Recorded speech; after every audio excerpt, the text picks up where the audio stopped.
Brought to you by Lexus of Memphis. Here are your hosts, the voice of the Tigers, Dave Woloshin and Brett Stotts Norsworthy.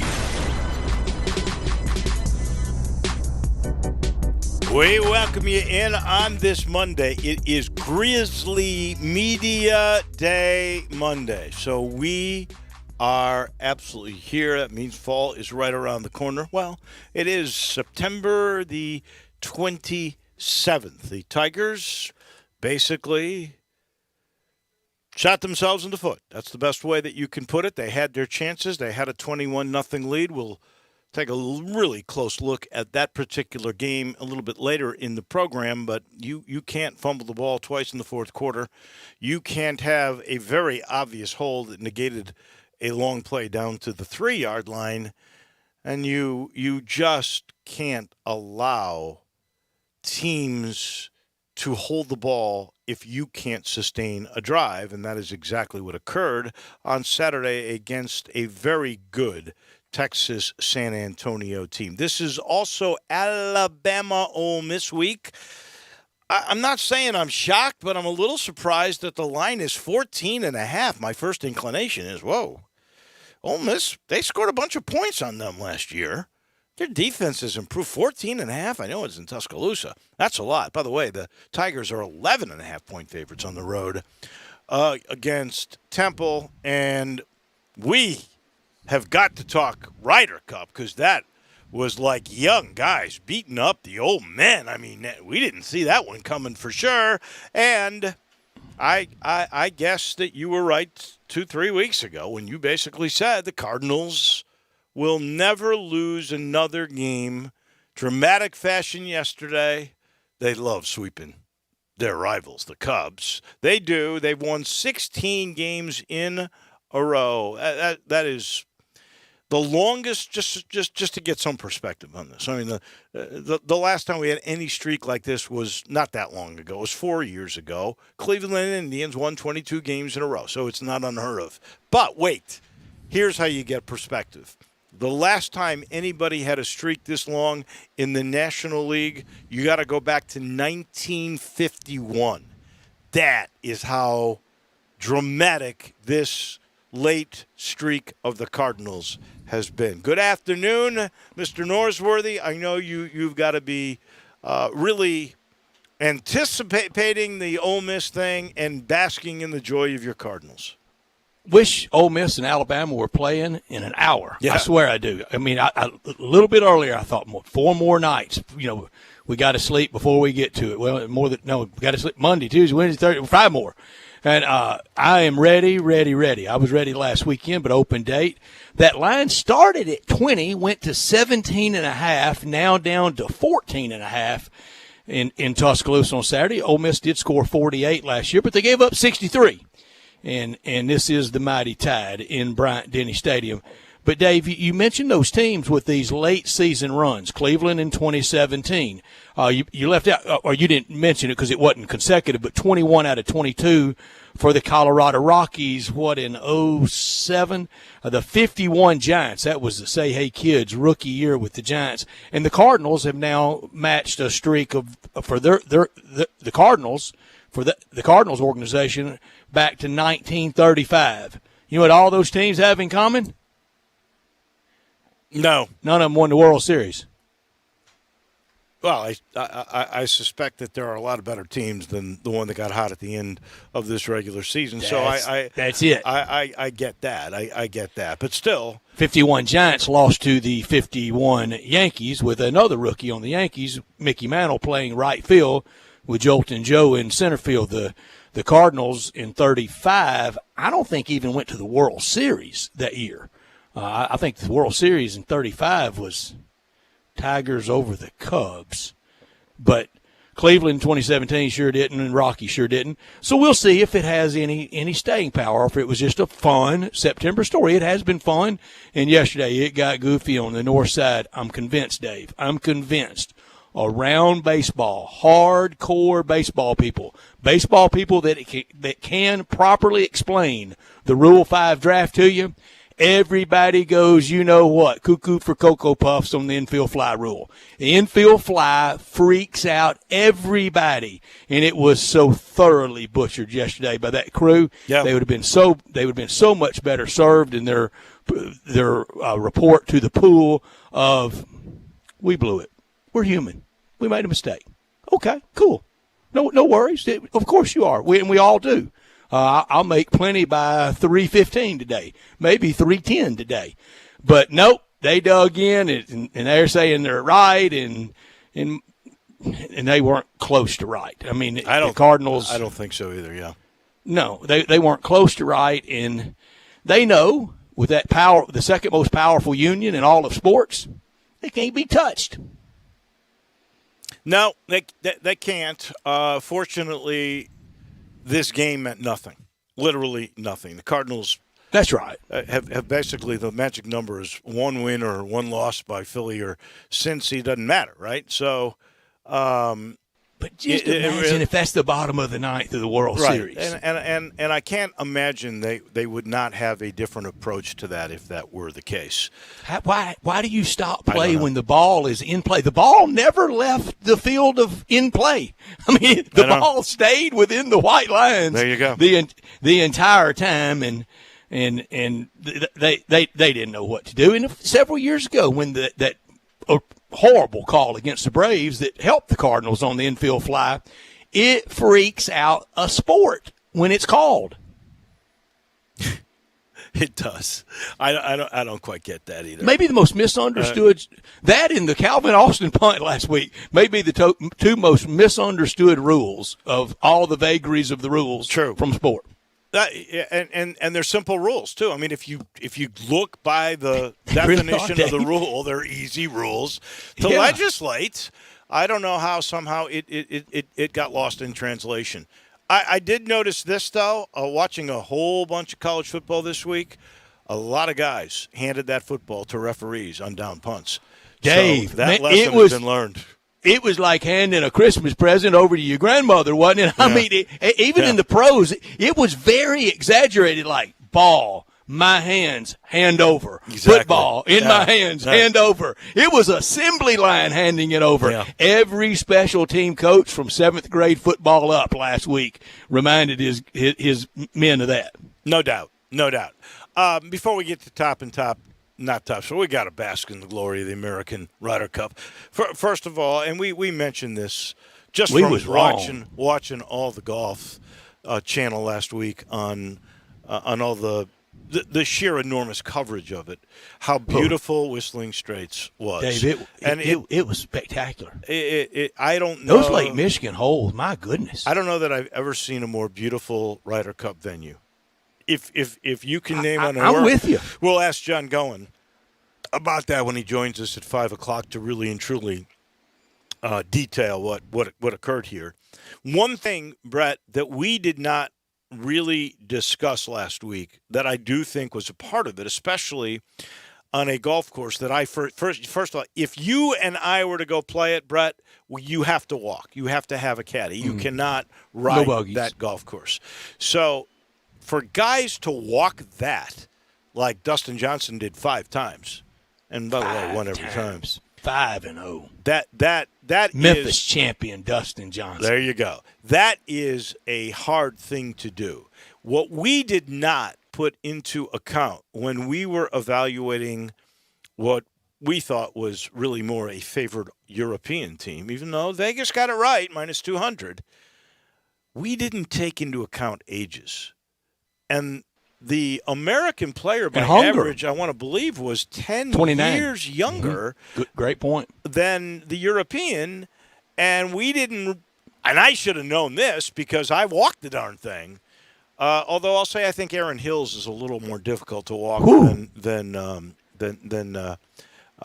Whistling Bet you Straits. slept well that night. Oh my God, that was insane. I told you it almost killed one of our guys. But I'm sorry I laughed, but he made it. So can we laugh? We can. We absolutely can. And since he didn't tell me, I mean, he cost me a lot of money because he didn't tell me he actually had a free round And I didn't love Aaron Hills. Wait a second. He got in your pocket and got to green U.S. currency? No. Here's what happened. I think I've explained this.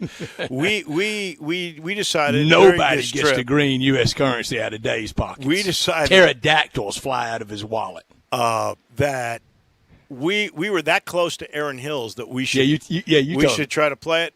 But Yeah. what he failed to mention was that the Irish course, which is at Whistling Straits, where it's Wolf River Run, Whistling Straits, and the Irish course. Wow. I had actually already paid, unbeknownst to me, for the round at the Irish course, but we went over to Aaron Hills, and, of course, you had to pay for that. And I thought, okay, I'll do that. It was going to be a little more, I figure. But, we'll play Aaron Hills. What a story we'll have. We played these two golf courses on the same day. And, of course, he failed to mention that now I actually paid for 2 rounds that day. Anyway. You have not let him forget it, we can tell. No. But I will say this. To walk that as many – can you imagine – a guy like Lee Westwood is 48 years old now, right? Isn't he? Approaching it. Yeah. Paul Casey's not a young guy. I think he's been Dave in Sergio. 9 of these. Sergio Garcia, who, by the way, he broke the record for the most. Man, we're old if he's old. Yeah, but he broke the record for the most 4-ball victories. I think he's got 24 of them now. Yeah. But that will take your toll. We didn't take into account that. And now – you've got this success with this young team, and I'm not going to say that they're going to go and wipe out Europe every time they play now, especially when they go over. Win over there, and then we'll revisit this. Right. Win over there in Italy, but in 2 years. But Brett, it's the biggest margin of victory in the history of the Ryder Cup. 18.5 was the biggest ever before, and they won this thing by 10, 19-9.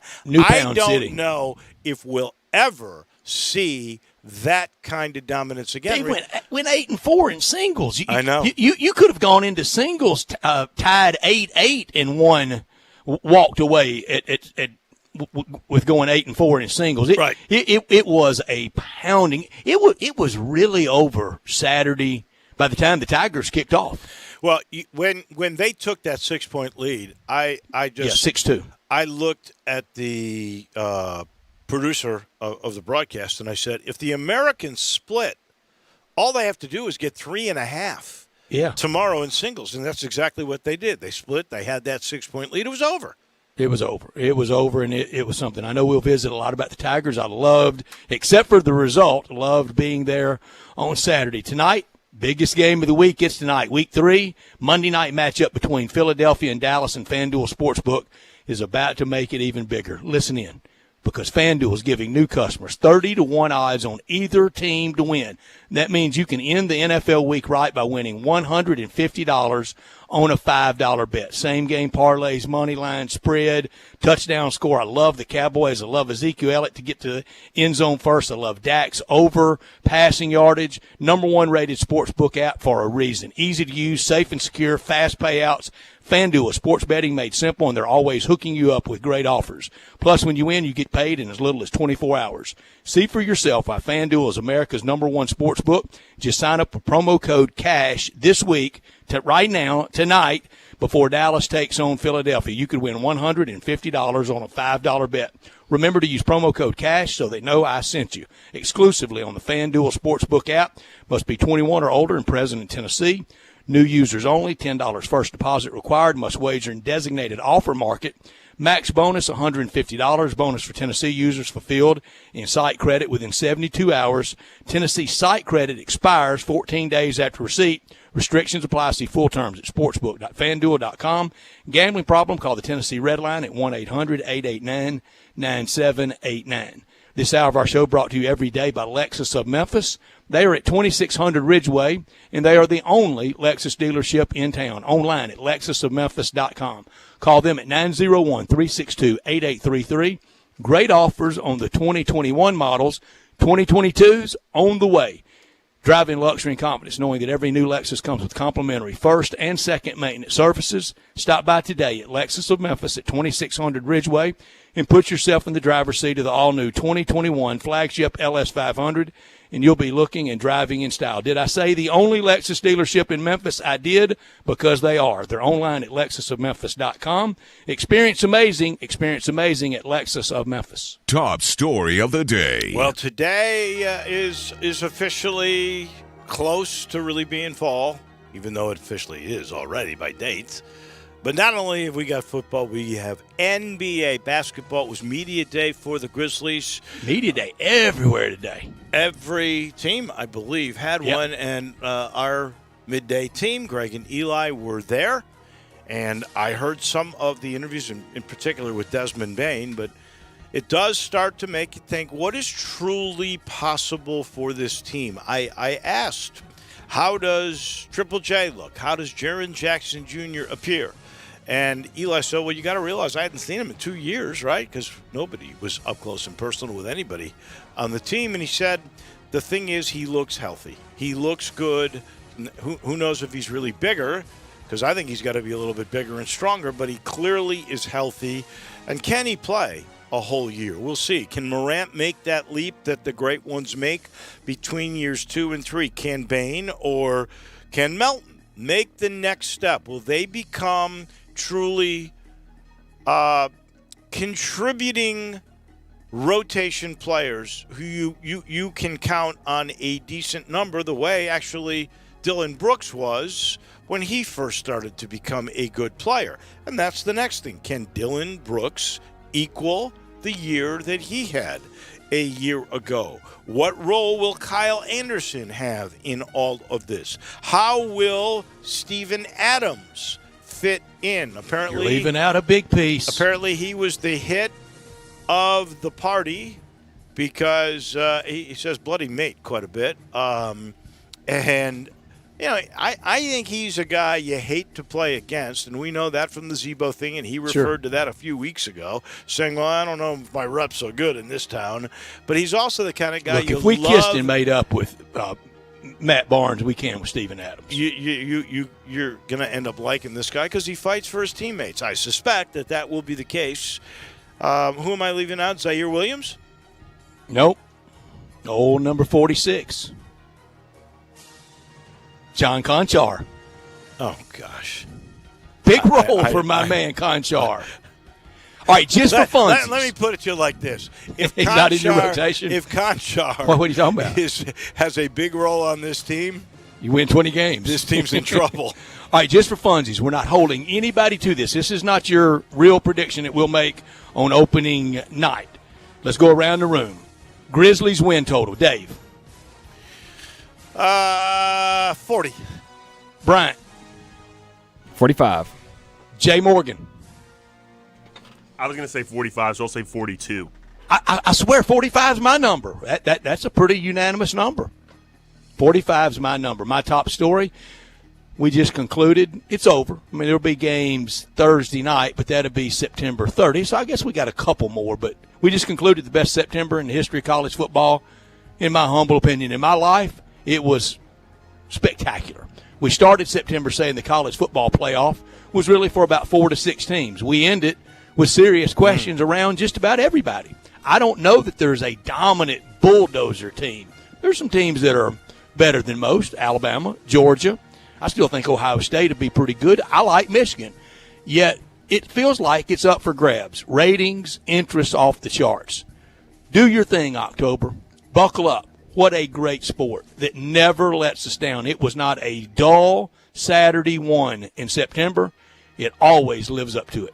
I'm with you. I mean, if you look at even just the top 25, you see all the changes and the possibilities. And going you want to get a good laugh? Look at the preseason top 25. We thought, Alabama, Clemson, Oklahoma, and maybe another SEC team. Ohio State, of course, was in that mix.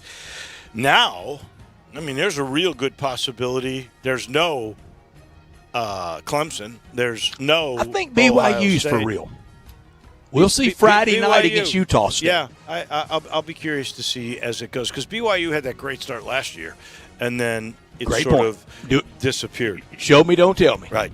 Not top story of the day. Well, this comes from the NBA as well. It's the Brooklyn Nets and their star Kyrie Irving, who apparently has not gotten a vaccination. Now, the NBA is saying 90% of their players have been vaxxed. That's the good news. But Wiggins at Golden State, and he won't be able to play there at all, except for road games, I guess. And he couldn't play. I don't know if he can play at Brooklyn. It may just be because it's my understanding in California, visiting teams can have unvaccinated players, but the home team cannot because they live there. So, Yeah, the Nets are training in San Diego, so he can train. Right, but he didn't show up to media day today, and I don't know. He says there is more to come. We'll see if he changes his mind and gets vaccinated. But there will be some dilemmas. Would a team let a guy play just road games? Like they might have to with Wiggins and with Kyrie. Do you pay him? Well, Kyrie really never wants to play. Do you pay him half for the games that he plays? Because this is not like an injury. This is a conscious decision that is being made by an athlete that is saying, I'm taking this stand. I'm not doing it even though, society thinks I should and 90% of the league thinks it's the right thing to do, but I don't. So I'm not going to do it. I don't know what's in the CBA on this because I doubt it is in the CBA because nothing like this has ever been there. But why and I'm asking this question. I'm not saying I have your answer. But why would a team be obligated to pay a player who has made a conscious decision not to play because he's making a point about the vax? And Dave, I want to see if the public clamor, the public criticism, the public to-do, the rancor, the vitriol, will Kyrie Irving get half as much of that animus, that scrutiny that Justin Turner got for not having his mask on at the end of the World Series game last year when people made him out to be Charles Manson? Will Kyrie Irving get half the criticism that Cole Beasley got? That Cole Beasley gets. The Justin Turner thing, I go back, and in my mind on that, where the part you don't bring up is that the league and the team said don't come back out. They asked him not to come back out, and he did, and he did it without a mask. So, and that was risky because we didn't have as much knowledge as we have now. That was risky to teammates. I don't know that Justin Turner, in my mind, I know he does in yours, but in my mind, I don't think he gets a pass. Well, maybe the criticism, since we didn't have the information, and quite literally the definition of, and it's unknowing, it's not as loaded a word as it is often is used, since we were ignorant to that, did he deserve to be pounded like that? Now we know, and let's see if Kyrie Irving gets pounded. My not top story, the conflict that Tiger fans have to have. If you win out, that means you beat Cincinnati in the AAC championship game. Even if Cincinnati stays undefeated until then, like upset Notre Dame, and they're undefeated and the Tigers beat them, that costs the AAC and the Tigers vis-a-vis a fortune. If they don't spoil it, then are you really pulling for Cincinnati the rest of the way with 1 foot, maybe arguably 2 feet out the door, and not even acting like they're in the AAC? Tough dilemma the rest of the year for Tiger fans. My sense is I am pulling for the Bearcats all the way unless Memphis plays them in the championship game. Then it's a totally different story. By the way, you say upset for Cincinnati at Notre Dame? The odds makers in Vegas would say, not so fast, my friend. The odds makers are saying Cincinnati is a 2.5-point favorite to beat the Irish in South Bend. How about that? I would love, and now look, there'd be no dilemma for me. If Memphis wins out. It costs the league a fortune. I don't care. They're not even going to be in the league in 2 years, and maybe you still Memphis would cash won't that be check. either. If Memphis plays Cincinnati in the championship game, there is not a Memphis fan that will be pulling for the Bearcats because the league would make money. I promise you, there's not a fan. that's wearing blue and gray that would be for Cincinnati in that game. Does that mean Memphis would be going to New Year's Day Six Bowl if they were to beat Cincinnati in the championship game? Not necessarily. No, that's true. Maybe Texas San Antonio goes undefeated. How about Texas San Antonio? If Memphis beats Cincinnati, UTSA goes to the New Year's Day Six? Wow. That would be something. Texas San Antonio is a good football team. We're actually going to talk about that a little bit later. In fact, next. So we will do that. We are now officially underway. What a Monday we have between Grizzlies and Ryder Cup and Cardinals win streak and all the college football. This is what you call fun. And we're back in a minute. You have opinions? Like a splinter in your mind, driving you mad. We want to hear them. Call or text us on the AutoZone listener line at 360-8255. That's the AutoZone listener line at 901-360-8255. Get in the zone, AutoZone. Hey, Jeff Allen, I hear that three's a charm at Gossett Kia South Mount Moriah, so I'm ready to trade up to a Kia sales event with you, my man. That's right, Randy. 3 rides, all just $248 a month. Take your pick from a 2022 Kia Soul LX, 2021 Kia Forte LXS, or a 2021 Kia Rio LXS. Your choice, $248 a month. And Soul, longer, better warranty than Honda or Nissan. Forte, more passenger volume and thousands less than Honda Civic. And Rio, higher MPG and thousands less than Corolla. Plus, you'll get Kia's 10-year, 100,000-mile powertrain limited warranty program. So whether you live in Horn Lake, South Haven, Olive Branch, or Memphis, you'll be happy at Gossett Kia on Mount Moriah, 2680 Mount Moriah, or KiaMountMoriah.com. All 72 months at 2.9 APR, $29.99 down. Sold in 716-1784, MSRP $20,500. Forte ME 402-825, MSRP $20,055. Rio ME 427-894, MSRP $19,755. Includes all rebates and incentives. PF $695. Must finance through Kia on low APR. Excludes tax title and license with approved credit. See dealer for complete details. Offer valid through 8/31/2021. Dealer stock only. Did you know nearly 40% of men under 40 and over 75% of men over the age of 40 experience sexual performance concerns? At the Memphis Men's Clinic, their experienced physician performs a comprehensive evaluation that determines which specific issues may interfere with your sexual performance. These issues can vary and range from anxiety to medical issues, low testosterone, or erectile dysfunction. The Memphis Men's Clinic has evaluated hundreds of men of all ages over the years and reestablished a normal sexual life. The Memphis Men's Clinic will work aggressively to resolve issues and allow you to restore your sexual health and overall well-being. That's the Memphis way. If you're 20 years old or 90 years old, come and get cared for the Memphis way. Treatment that's based on your specific needs after a professional clinical evaluation by their experienced board-certified physician. Call the Memphis Men's Clinic today at 901-443-0475 or visit memphismensclinic.com.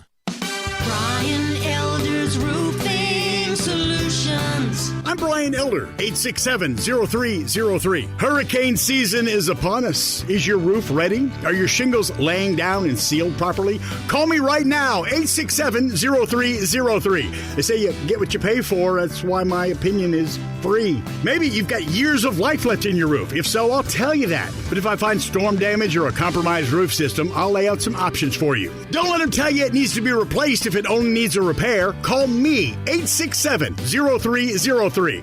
Has your insurance company already seen it and rejected your claim?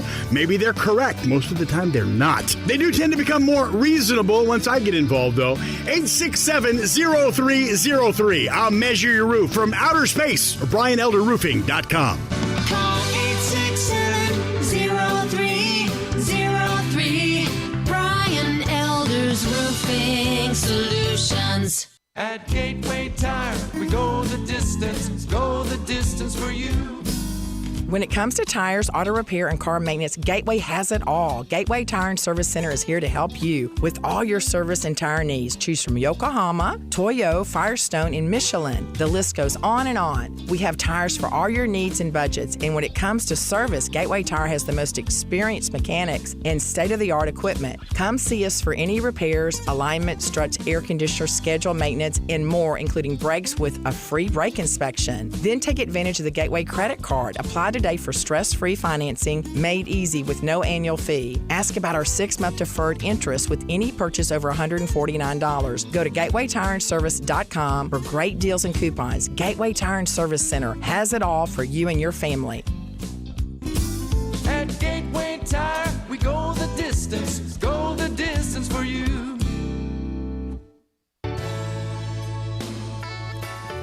Listen Sundays at 11 a.m. to join Idlewild Presbyterian Church for worship.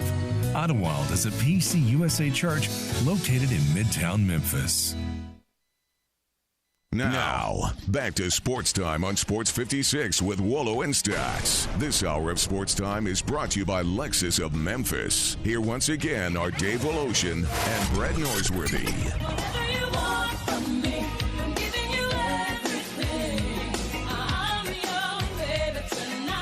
Welcome back in on a marvelous Monday, certainly a more, an identical day.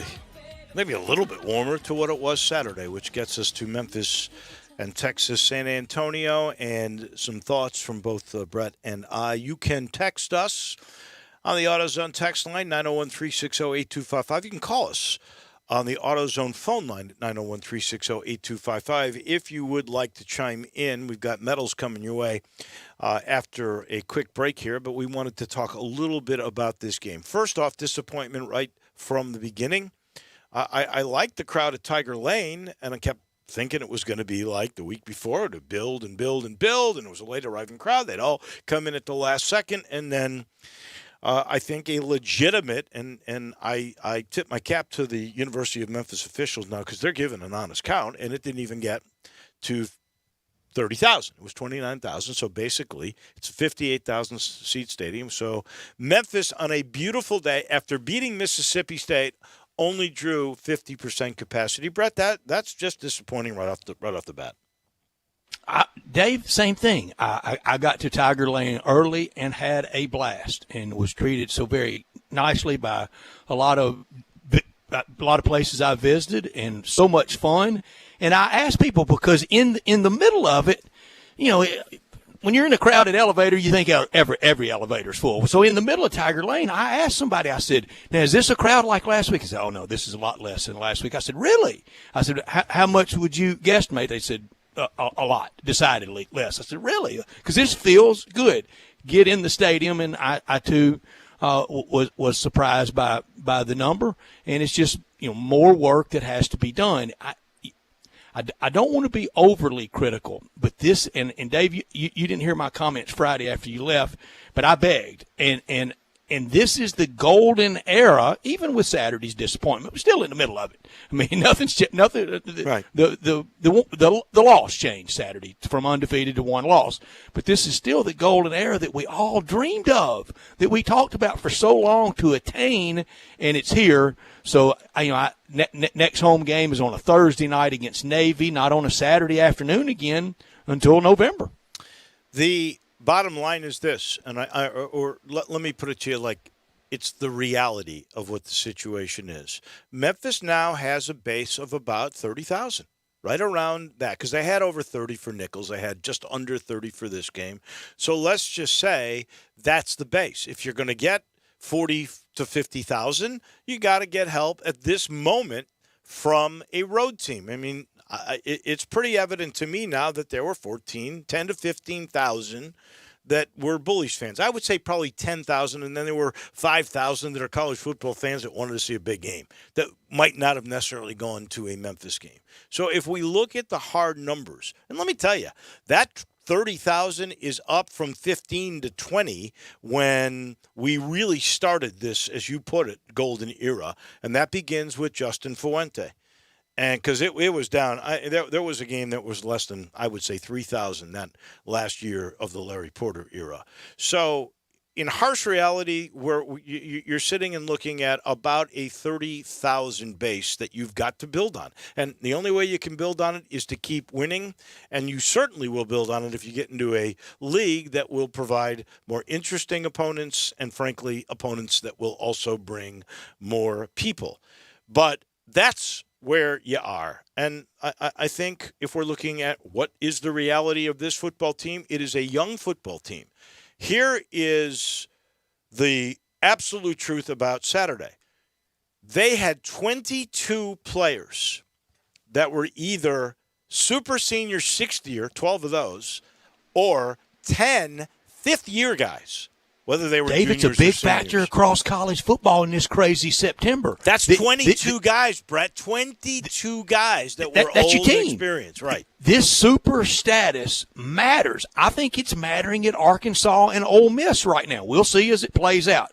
I think it matters with UTSA. That offensive line for Texas San Antonio, my goodness. Old Rick Mowry line, they had it yo-yoing. I mean, they had it going. They knew it, and they kept running it. Run it again. And they kept pounding the rock, and why would you not? And they rushed for, 205 to 78. That usually wins. That usually wins 205 to 69, I hate to say. Oh, is it? It's even worse. Yeah. 205 Okay. to 69. Well, I took 9 steps backwards, but Texas Senate, and that I couldn't tell if his number was 73 or 75. Dave, those numbers for Texas San Antonio were hard to read. I know they were hard for you to read because your eyes are like mine. They can get challenged easily. But you got a spotter. I don't know if he was 73 or 75. Man, he had it going, and he knew he did, and he liked it, and they dominated as the game played out. You're talking the left tackle preseason all conference 73. And 73. Okay, it was tight. I couldn't tell. And he was good. And their center is a kid and they from wear Hawaii. them tight. I don't know how they get the uniforms on. Yeah, kid from Hawaii was their center. And he's a 6th-year guy, and he was awfully good too. And it was disappointing first quarter. We're rolling. I texted you, what hangover? I mean, just came out and 3 and out on the first offensive series, and then you look up and it's 21-0, and just firing on every cylinder. But after that, it stalemated.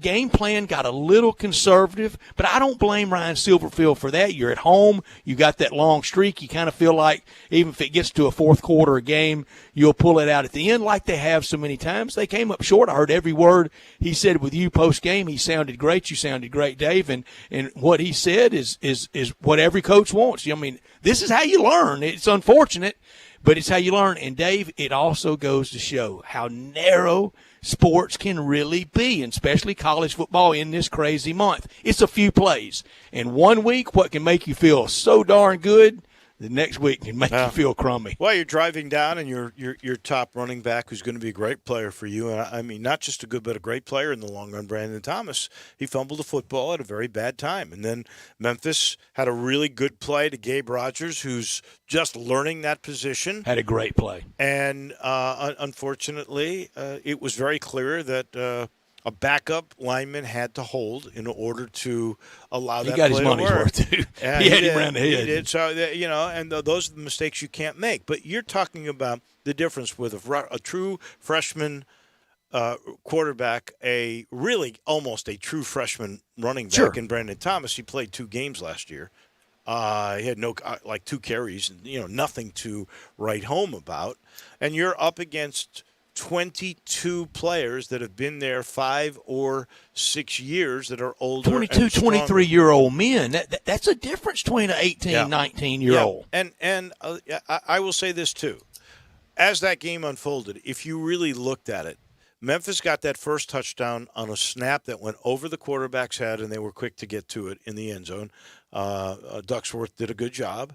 And then you did have a decent drive. That there were some big plays in that drive, and then Dree Clark just ran over a guy to make it 14-0. Now your next series, and your defense does a good job, but your next series, 60-yard play to Calvin Austin. Calvin Austin. Okay. What a great route runner it was. Your point was well taken. You mentioned that. I actually mentioned that. I texted it to you. Did you? Good. I mentioned that. Just give me credit. This was on the TV show that we shot. I take credit on TV. Well, there's such limited time, and there's, you really. So I ended up on the cutting room floor. You're telling me. Your statement did not. I got you. But Calvin Austin, prolific route runner. I mean, it's tight, it's crisp.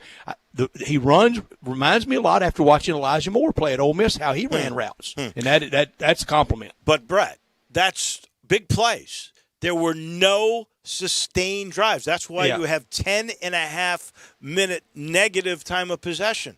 they've got the ball a lot longer than you do. This box score looks like an old-school box score, doesn't it? Yards rushing, penalties, time of possession. It looks like a third down efficiency. They were 9 of 20. The Tigers 4 of 12. Well, they came into the game as the number one team at 56% on third down efficiency. So they just about did that, and they were. I want to give you credit on our preseason picks. You had SMU over TCU. I did not.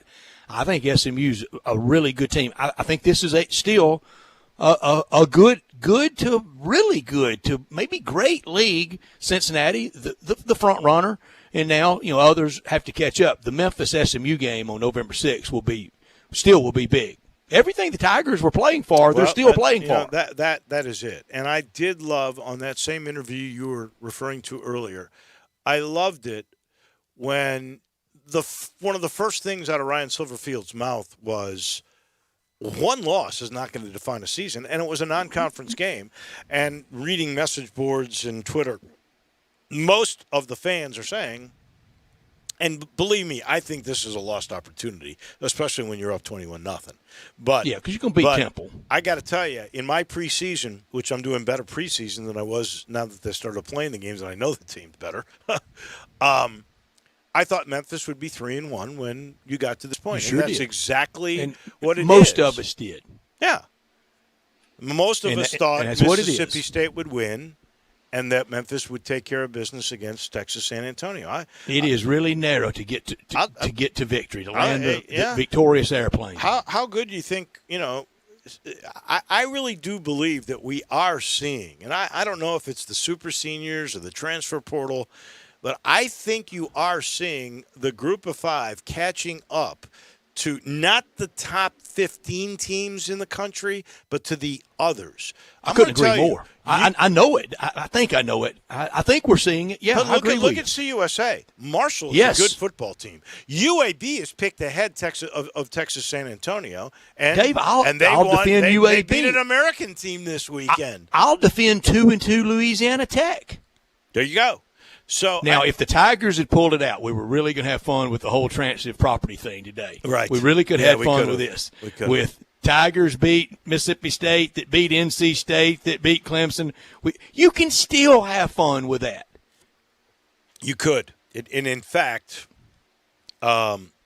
season is not over. Not even close. In who won the weekend, I refer to that NC State game. Hang on to it. Yeah. But Texas San Antonio this week, it'll be fun watching those guys the rest of the year. They celebrated big on the road. I don't blame them at all. They play against UNLV and then at Western Kentucky. At Western Kentucky carried Indiana late and scared them Saturday. I thought they had a real chance to win that game. Did you see the whole family? Tyler Helton, who's the head coach there, has his dad, Tyson. Yeah, Tyson Helton. He's got his dad as a paid assistant coach. The Love coach. The Love, Dr. Love. And Clay was there. Clay was on the sideline, too. I like the Heltons. I do, too. I like them a lot. And I'm sorry. I hope Clay's not mad at me for what I did to him in USC when I picked him in the college football playoff. Oh, well, you doomed him, I think. No question. He'll get his buyout check, though. Yeah, I think he can live well with that for sure. This portion of our program brought to you by Family Leisure. We're in the Family Leisure studio. Hey, we got a new month coming right around the corner. What will Billy, what will Lindsay, what will all those people, what will they cook up? You know for sure. It'll include hot tubs. They got big deals going on spas right now. You know it's still fall, so I think there will still be great things with play gyms for the kids. You know they've got new lines of patio equipment that are coming in. I mean, that's when they start thinking more about pool tables and air hockey and those kinds of games and massage chairs. Can't wait to find out what more is coming. But you can get there right now and get great prices on the summer stuff that we're all about to say goodbye to. Family Leisure, I-40 and Wooden Road, where family and fun all comes together. We'll take a break, and then we'll give medals. That's coming your way next. Get happy with Sports 56 Happy Hour with Johnny Radio. Weekday afternoons from 1 to 3 on Sports 56 and 98.5 FM. Welcome to Triumph Auto Sales, where you'll have a great car buying experience. Triumph Auto Sales is your #1 source of quality pre-owned vehicles ranging from lease returns to new car trades, all at huge savings. Plus, Triumph has a full array of financing options to meet your needs. Find your next car online at triumphautosales.com or stop in today at 4875 Elmore Road. Triumph Auto Sales will help you get the vehicle you want at the price you need and the service you deserve. For a great car and a great experience from a local and family-owned business, visit Triumph Auto Sales. Kevin Harlan from Westwood One with a preview of Monday Night Football. Week 3 wraps up in Dallas with Dak Prescott and the Cowboys hosting their division rival, the Philadelphia Eagles. Dallas moved to 1-1 in another down-to-the-wire game in Week 2. Prescott says getting the win over the Chargers was essential. We're going to have to go out there and have to score a bunch to win some games, and then there's going to be some games like this one. Defense did a great job. Turnovers, big turnover down there in the red zone when it was needed. It's just important to play off of one another. That's what complementary football is about. That's how you win games. That's how you become a championship team and be the team that we want to be. Jalen Hurts in Philadelphia dropped to 1-1 with the loss last week to the 49ers. Join me and Hall of Fame quarterback Kurt Warner for all the action, the Eagles at the Cowboys on Monday Night Football. Remember to listen to Westwood One's coverage of the NFL all season long, right here on Sports 56 and 98.5 FM. Hey, frequent heartburn may keep you from running your A game, but it doesn't have to anymore. Join the Prilosec OTC 2-week challenge. Just go to prilosecotc.com. You'll get $3 off to get you started, plus 14 days of tips, tricks, and reminders. Just 2 weeks, zero heartburn. Go to prilosecotc.com and sign up today. Zero heartburn is possible with Prilosec OTC. Use as directed for 14 days to treat frequent heartburn, not for immediate relief. Get in zone, AutoZone. Welcome to AutoZone. What are you working on today? Time for an oil change? We've got what you need to check it off your list. Right now, you can get 5 quarts of Valvoline Max Life High Mileage Motor Oil and an STP oil filter, plus an STP air filter or cabin air filter, all for just $35.99. And you can get it all fast, your way. Just order online with our free same-day store pickup or next-day delivery. Get in zone, AutoZone. Start your job today at AutoZone.com. Restrictions apply. Step up your wings game at East Coast Wings & Grill. With 60 wing flavors and 7 heat indexes, do you have what it takes to turn the heat on your wings up to insanity? East Coast Wings & Grill is family-friendly with a large variety menu to satisfy the whole bunch. Sign up today for their loyalty program and taste the rewards. For every $1 you spend, you collect a point. Earn 100 points and receive a $5 reward. Next to Lowe's off Highway 64 in Bartlett, come try America's best wings at East Coast Wings & Grill. Hi, this is Troy Fiveash, owner of Fiveash Roof Services. If you need a new roof for your home or business, we hope to hear from you and will work hard to earn your business. We are experts and certified in residential and commercial roofing, siding, and gutter installation. I have been serving the Memphis area for over 20 years, and now with 2 of my sons working with me, we plan to be here for years to come. So if you need a roof, please give us a call. On a personal note, what a great time it is to be a Memphis sports fan. With the Grizzlies and the Redbirds and 901 FC, not to mention Tigers football and basketball, it's going to be a fun year. Thanks to Coach Silverfield and Coach Hardaway and their staffs for their dedication to the student and athletes, the University of Memphis, the City of Memphis, and us fans. Five Ash Roof Services, a proud partner of the Memphis Tigers and the official roofer of the Tigers home team. Five Ash Roofing, fair, honest, and ethical. 367-0050 or memphisroofer.com. 367-0050 or memphisroofer.com. Five Ash Roofing, it's what we do. We're here for you. Barks now offers you just about everything you need for your furry family member. Daycare, luxury boarding, award-winning grooming, veterinary checkups, diagnostic services including digital x-ray, fluoroscopy and ultrasound, complete dental service, vaccinations, preventative care for fleas, ticks, and heartworms, and just about any needed surgical treatment. And did I mention that we treat cats and all types of exotic pets? We are the newest member of the Barks family and the newest, most high-tech veterinary hospital in the Mid-South. Located directly across the street from Barks and Recreation, we are a full-service hospital with a fantastic, experienced staff. If you're having problems getting a timely appointment at your current vet's facility, we are here to serve you. Call us at 901-979-8888. Barks and Medication. Excellence in veterinary care. Now, back to Sports Time on Sports 56 with Wolo and Stats. This hour of Sports Time is brought to you by Lexus of Memphis. Here once again are Dave Wilson and Brett Norsworthy. We get an interesting take on the AutoZone text line. A guy goes, or could be a gal, there's too many video platforms now, and people have improved the TV room at home. Also, the virus scare is still around. And I would love to say that is the case, but we saw 45,000 almost the week before. We saw 108,000 at Penn State. I got a feeling it'll be 92,000 this Saturday at Tuscaloosa. You're off 10. It'll be about 102. 102. Okay. Mm-hmm. I don't think we can. Maybe for some of the lower level games that are not top 25 teams taking on one another. Maybe there is a glimpse of truth to that, but I think people will come out for the right thing that they think is the right thing. That has been proven to me. At least we saw that for sure at Penn State when they took on, what was that, Wisconsin? I think that was the game that had 108,000 for the whiteout. Auburn? Or was it Auburn? Yeah, you're right. It was Auburn. In the meantime, before we run out of time, it's time for precious metals. I'm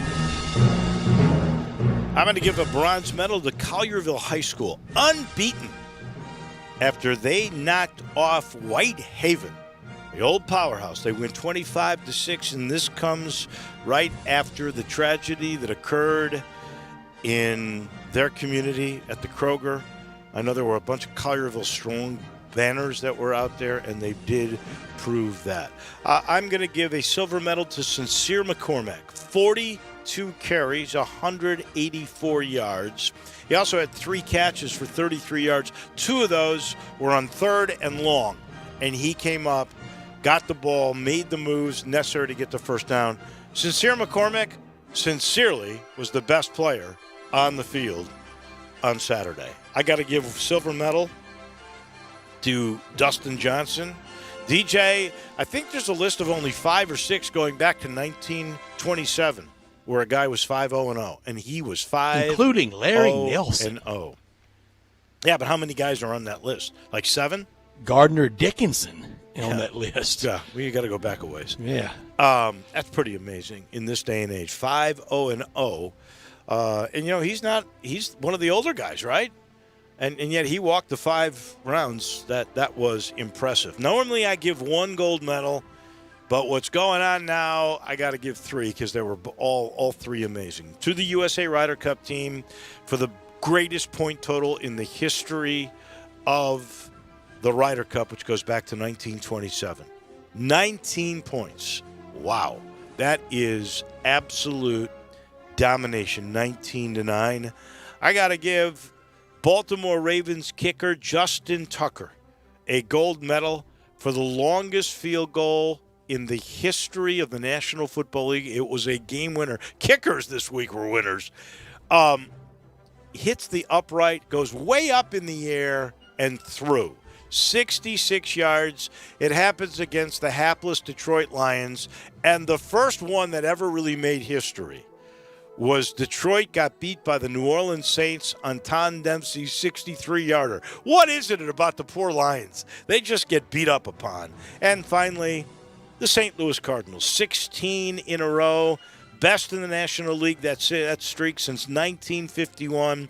And Brett, your Cardinals have been powerhouses. In that 16-game stretch, they have hit 31 home runs. My bronze goes to Rory McIlroy. I think the measure of someone's in defeat in that interview post-round was how you handle it. I want to see our guys like that whenever the next time they're in defeat. That's when you show class. That's when you show fight. That's when you show pluck and grit. Rory McIlroy did in defeat. Silver medal goes to the victorious USA team, or as everybody said, Team USA. It was the United States. They win 19-9. That covered the point spread, didn't it, to win by 10? Oh, God. And gold medal goes to the St. Louis Cardinals, 16 straight to claim zany wild card 2. Won't mean much if they get splattered by the Dodgers, but red hot at the right time. 18 over 500, a chance for this team to be a 90-win team. Nobody saw that coming from June until about right now. No. My Russ goes to the Vanderbilt football. I'm listening on my way down to Liberty Bowl Stadium, and I know the game has just started. And I hear their announcer, who used to be, I think he was the Tulane announcer last year. I hear him go, 12 minutes, 5 seconds left in the first quarter, and Georgia leads Vanderbilt 35-0. They scored 5 touchdowns in under 12 minutes, Brett. That is pretty awful. Vanderbilt has to decide to get in or get out in this SEC football thing. Man. My Russ goes to, once again, we have this dust up in match play golf. Over giving or not giving putts. It's beyond stupid, and it's the easiest thing on earth to avoid at the golf course. In any match, on the first tee, here's what everybody needs to agree to. Ball goes in the bottom of the cup. Everybody got that? Cool. Yeah, great. 1 inch, 12 inches, 94 inches, 116 feet. The ball goes in the bottom of the cup every time. Nobody's dissatisfied that way. Let's play ball. I like the drama, personally. Helps the ratings. And those are our precious metals. Brett, I know you've got something important to tell me. Yeah, right now at All-Star Chevrolet, you need to get down to Olive Branch to Highway 78 to Kraft Goodman Road. The new Tahoes, the new Silverados, finally there at All-Star Chevrolet, and you can reserve yours today. Looking at all the certified pre-owned Silverados they have on the lot, that's where you need to be. If you have any car or truck you want to sell, All-Star Chevy, it's the place to be. Go see Scott. Go see Drew. Bring a title. Get a check today. If you still own it, they'll pay it off for you. Find new roads to All-Star Chevy, Kraft Goodman Road, Highway 78 in Olive Branch. Best new or pre-owned vehicles in our area. Remember, it's not Mount Moriah. It's not Collierville. It's not South Haven. It's not the Pike. It's got to be Olive Branch, or go to allstarautogroup.com. That's an hour in the books. When we come back, our friend from CBSSportsline.com, that's David Cobb. He's right around the corner.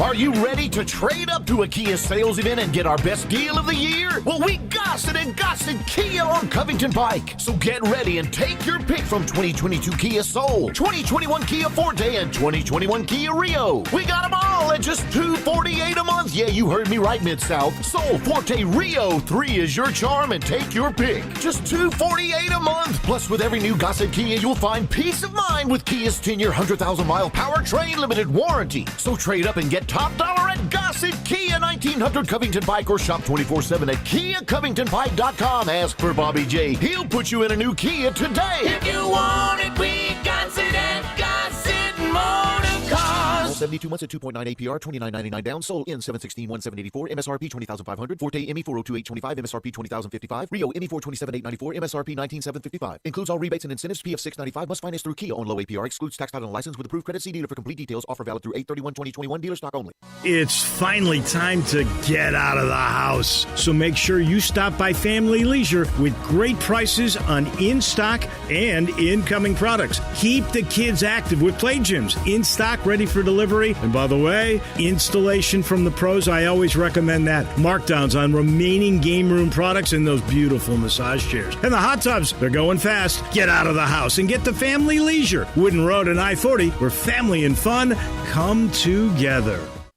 Visit Frontier Western Store this summer to check out tons of new products. Frontier added so many new items in their women's boutique. There are daily arrivals with thousands of on-trend tops, jeans, and pants in stock at amazing prices. And guys, Frontier's your #1 Carhartt store. There's no one around with a larger selection of everyday fits and workwear. Wrangler and Ariat clothing also available. Frontier recently remodeled their entire store and expanded the world-famous boot showroom. Now there are even more dress and work boots in stock. After Ariat boots, then you've got to check out Frontier. There are over 1,000 pair of Ariat boots alone, and thousands more in other brands such as Dan Post, Corral, Durango, Rocky, and Twisted X. As if the selection isn't reason enough, there's Frontier's low prices. Frontier's pricing is lower than online and chain stores, so when you're ready for your next pair, you know right where to come. Frontier Western Store, 5880 Goodman Road in Olive Branch, and on the web at frontierwesternstore.com. Locally owned and operated since 1967. I thought we were done with this. Say ya, Petey. Don't call me Petey. We're back, baby, doing Central Barbecue commercials. This is very exciting. Reminding everyone that there are 4 locations, all with that perfect Central Barbecue, slow-cooked Memphis-style barbecue. You know, you don't really need me for these. No, I want you for these. We're a team, you and me, telling the world about the best ribs in Memphis. Maybe the best ribs in the world, Central Barbecue ribs. See, you didn't need me to do that, and don't call Petey, me. Central Barbecue spots wouldn't be the same without you. I think they would. You know you love it, and there's no better barbecue than Central Barbecue. Hi, I'm Tito Beveridge, founder and master distiller at Tito's Handmade Vodka. In 1997, I started the first micro distillery in the state of Texas with my dog, Dog Joe, at my side. We're still working with dogs out at the distillery after all these years. Learn more about how dogs are a part of life here at Tito's Handmade Vodka at vodkafordogpeople.com. Tito's Handmade Vodka is made from corn and naturally gluten-free. Cheers. 80 proof Tito's Handmade Vodka, distilled and bottled in Austin, Texas. Tito'sVodka.com. Do you know one of the best things you can do for your employees or family's health? Provide Arctic Clear bottled water. Arctic Clear bottled water is your locally owned and operated bottled water provider. Arctic Clear is 100% natural spring water with free delivery and setup, dependable service, and no long-term contracts. What an easy choice. Call Jeff Manus today, 901-382-2363, or visit arctic-clear.com. Arctic Clear bottled water. Call now, 382-2363. That's 382-2363. We are Sports 56 WHBQ Memphis and W253DF Memphis, Flynn Broadcasting Stations. Now, more of Sports Time on Sports 56 with Wolo and Stats. This hour of Sports Time is brought to you by Homer Skelton Hyundai. Here once again are Dave Woloshin and Brad Norsworthy.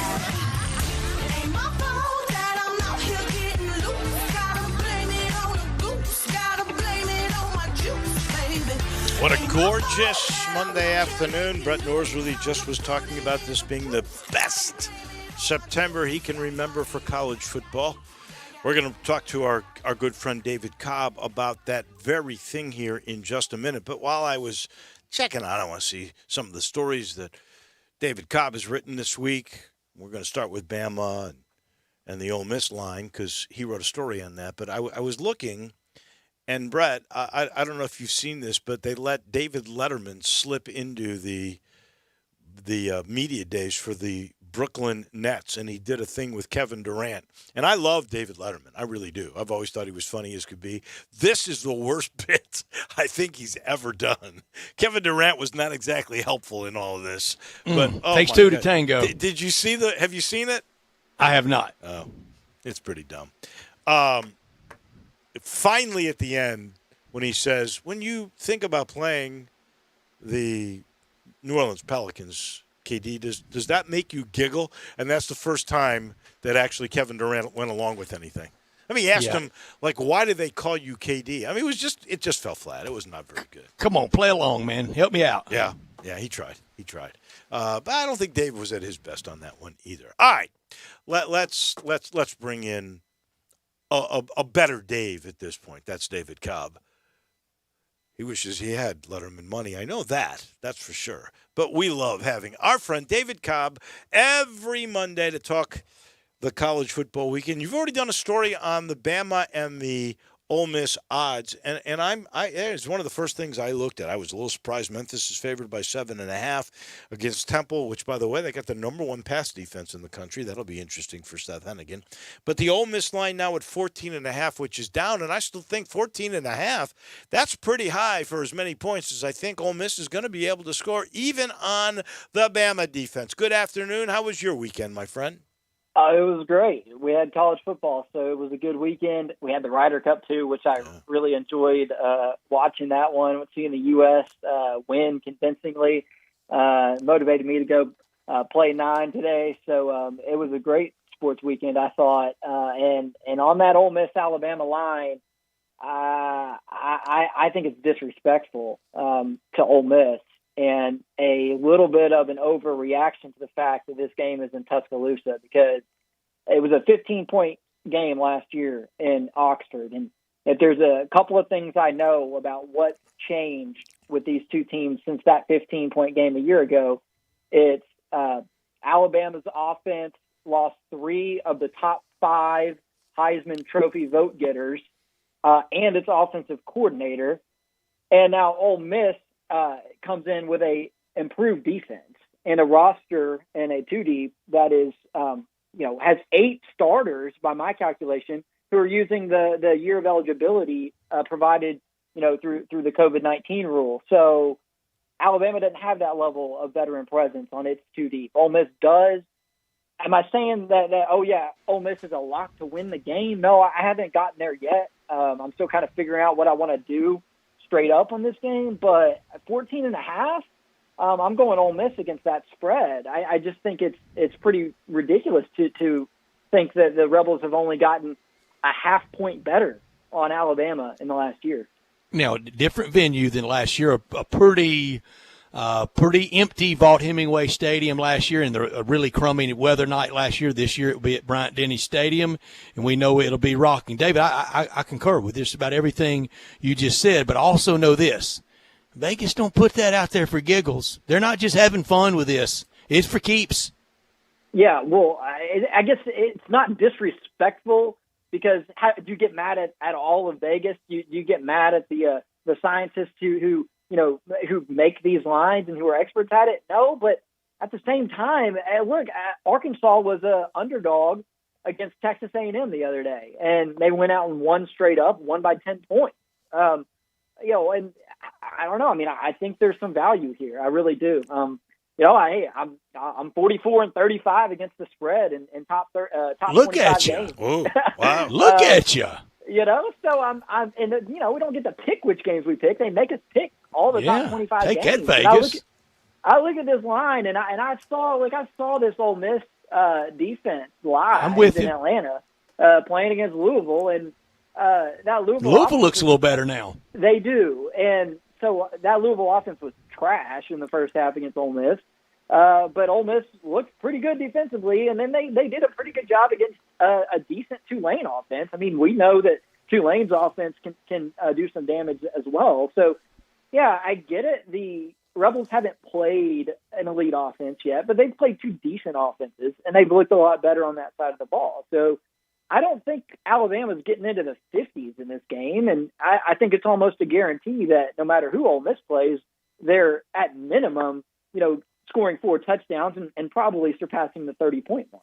Oh, I would agree with that. I looked at that line and I was amazed, and I do think that Ole Miss has gotten a measure of respect because the way the lines go, you've got the geniuses that you just talked about that set it to begin with. Then the bettors themselves manipulate the lines to try to make it what in how Vegas thinks it becomes an attractive thing for you to bet. So that line has gone from 20.5 to 14.5. It's dropped 6 points. That's respect for Ole Miss and that offense you're talking about. Yeah, well, I think the general public sees a lot of the things that we've discussed here, which is that this Ole Miss team is in better position this season to compete with Alabama than it was last year when it gave Alabama, one of the best Alabama teams of all time, a run for its money. And, I think it's an important distinction, too, Stats. You mentioned it. It's not like Alabama was playing in front of a hostile full crowd at Vaught-Hemingway last year. It was a very antiseptic. Very. Right. And so, it's not like they get a huge bump for that performance last year based on the venue. We'll see. Alabama torched Southern Miss, but that was Southern Miss. They torched Miami, but Miami looks awful. So I don't know what we've seen yet in Alabama to suggest that they are elite, especially in this season where there seems to be so much parity and there seems to be some real growing pains for a lot of these teams who we assumed were going to be dominant again. And, I don't necessarily believe that Alabama's immune to that. Clearly Nick Saban's, well-versed on, reloading his roster and having it at a high level. Despite, the number of new faces he often has to trot out there. But I don't necessarily buy the fact that, they're going to go through this season unscathed and avoid all the worries of relying on a freshman quarterback that some of these other programs are dealing with right now. I don't know that all these I do know. I do know all these teams won't beat Alabama. But now you look at the rest of the Alabama schedule after seeing September, that's a pretty good sample size. Ole Miss has a chance. A chance on the road. Texas A&M has a chance at home. LSU, maybe, possibly, at Tuscaloosa. Arkansas now at Tuscaloosa. Let me the next comment I'm going to make is Memphis Sports Talk host. Here's one thing about Ole Miss. They are 3-0. Any Ole Miss math this year, if you went crazy and you had 12 and 11 wins and 10 wins and even 9 wins, but if you were more in the ballpark where I was at 8, and even if you fell down to 7 or 6 wins, these 3 wins they have, that was in all that math. So far they haven't stolen anything that from that loss column preseason you can move to that left-hand column. No, yeah, but they've looked good. So I think that's I think that you can never overestimate what you see on the field, and you got to trust the eye test sometimes. And the eye test with Ole Miss has been solid. The questions going into the season when we were doing that exercise of figuring out how many, going down the schedule, how many games are they going to win? The questions were: is the defense better? Can they replace Elijah Moore? Right? I mean, the answer to both of those questions so far is yes. Clearly, something catastrophic could happen, like Texas A&M. They lose Haynes King, right? If Ole Miss, heaven forbid, something were to happen to Matt Corral, all right, let's recalibrate. But at the moment, I mean, he looks like the best quarterback in college football. I'm with you. I had them exactly where they are right now. But I'll say this. I think they're better than I thought they were going to be. I didn't know that Matt Corral would be number 2 in people's minds, maybe 1 in some for the Heisman. I didn't know that they would score at will on a couple of teams that I thought would at least try to get in their way. So, and I think their defense, without question, is better than it was a year ago. So, I think Ole Miss has been able to put themselves in a picture that if they were to beat Alabama, that they're really going to get a lot of positive mojo, and who knows what happens after that. But I don't know that they're going to beat Alabama personally. I think they'd cover 14.5, but I don't know that they would beat them. The other line that I find intriguing is that Cincinnati is a 2.5-point favorite over Notre Dame at Notre Dame. Is that allowed, David, in front of Touchdown Jesus? Can Notre Dame be a home underdog? Is that allowed? Ooh, that is something. I think Notre Dame is disrespected. I don't know. Maybe that's overused. Like I've already said it about Ole Miss, but I mean, Notre Dame is just beat Wisconsin, right? Like in a game they were badly supposed to lose. I don't know why we're undervaluing Notre Dame in a season where there just isn't a clear-cut dominant team. I mean, I'm not ready to go put Notre Dame in the playoffs, but I think they're going to be in that conversation because to me it feels like we're building towards a season where there could be a 2-loss team that sneaks in for what would be the first time in the 4-team playoff history. So yeah, Notre Dame, are they elite? No, but they're pretty good, and that's obviously a huge home field advantage. And Cincinnati's got that win over Indiana under its belt, but Indiana's not really looking quite as strong as it was last year. So I don't know. I picked Indiana straight up when they played Cincinnati, and so I'm kind of feeling some remorse there. Maybe I've underestimated Cincinnati a little bit. I think I kind of lumped them in with Iowa State as teams who I thought might kind of come back down to earth a little bit.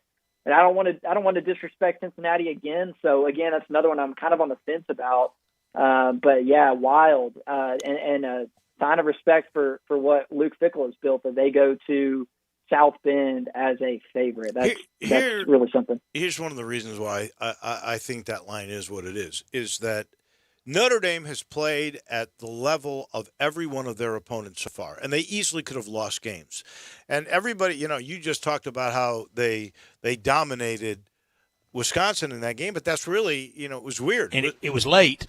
Well, what happened was Wisconsin took a lead, and then they kicked off, and Notre Dame had a 100-yard kick return followed by 2 pick sixes. That's why the game is so one-sided. Right. Yeah. Most of the game was actually a pretty close game. Right, it was. Notre Dame, secondary though is really good. So yeah, and to me, Notre Dame, Cincinnati, this is kind of a. I think the winner of this game has to feel pretty decent about its shot of making the playoff. I mean, we know that the committee will find ways to kind of diminish Cincinnati's accomplishments, Yeah. if history is any indication. But they will. At the same time, they got victories. If they've got victories over Indiana and Notre Dame on the road, and Notre Dame and Indiana proceed to put together decent seasons the rest of the way, obviously, the assumption here is that Cincinnati, runs the table in the AAC, which is, quite a leap just to assume that. But if they were to do it, I think there, especially in this season where Ohio State already has a loss, where Clemson is already kind of out of the picture, where Oregon, even as a top 5 team, looks really susceptible, in my opinion. I think Cincinnati, with a win here, puts itself in a position to where I would say they are as close to the lock as anybody, aside from Alabama and Georgia, to make the playoff. Let's do the Cobbies. Let's do the David Cobb Awards. Coach of the Year for the month of September. If we gave it just for the 1 month of September, who would it be? Sam Pittman, man, come on. No doubt. Landslide. No doubt. Absolutely. Yeah, wins over Texas and Texas A&M. I mean, and two pretty good against FBS teams in Rice and Georgia Southern. They haven't played that glorified scrimmage game yet. They hadn't played an FCS team yet. And they were in both those games with the Texas teams. They were underdogs in both games, and they dominated both. And whooped them. Yeah, they did. They dominated that defense. I can't believe, again, 18-point dogs. The Razorbacks of Georgia this week. That's wild. So we're really putting that much stock in Georgia hanging 60 plus on Vanderbilt, because that's got to be the case. Here's your column idea, David. You ready? You ready for a column idea? What? The comparison between Sam Pittman taking his Arkansas team as a pretty big underdog to Athens, and how he knows that building, how he knows Georgia football almost as well as anyone. Kirby knows more, but Sam Pittman knows that building really well, and they played them really close last year. Remember opening SEC weekend in Fayetteville? Same thing for Lane Kiffin and Ole Miss. Pretty big underdog to Alabama. Lane Kiffin knows the inner workings of that building as well as any opponent coach, and they played them pretty close last year.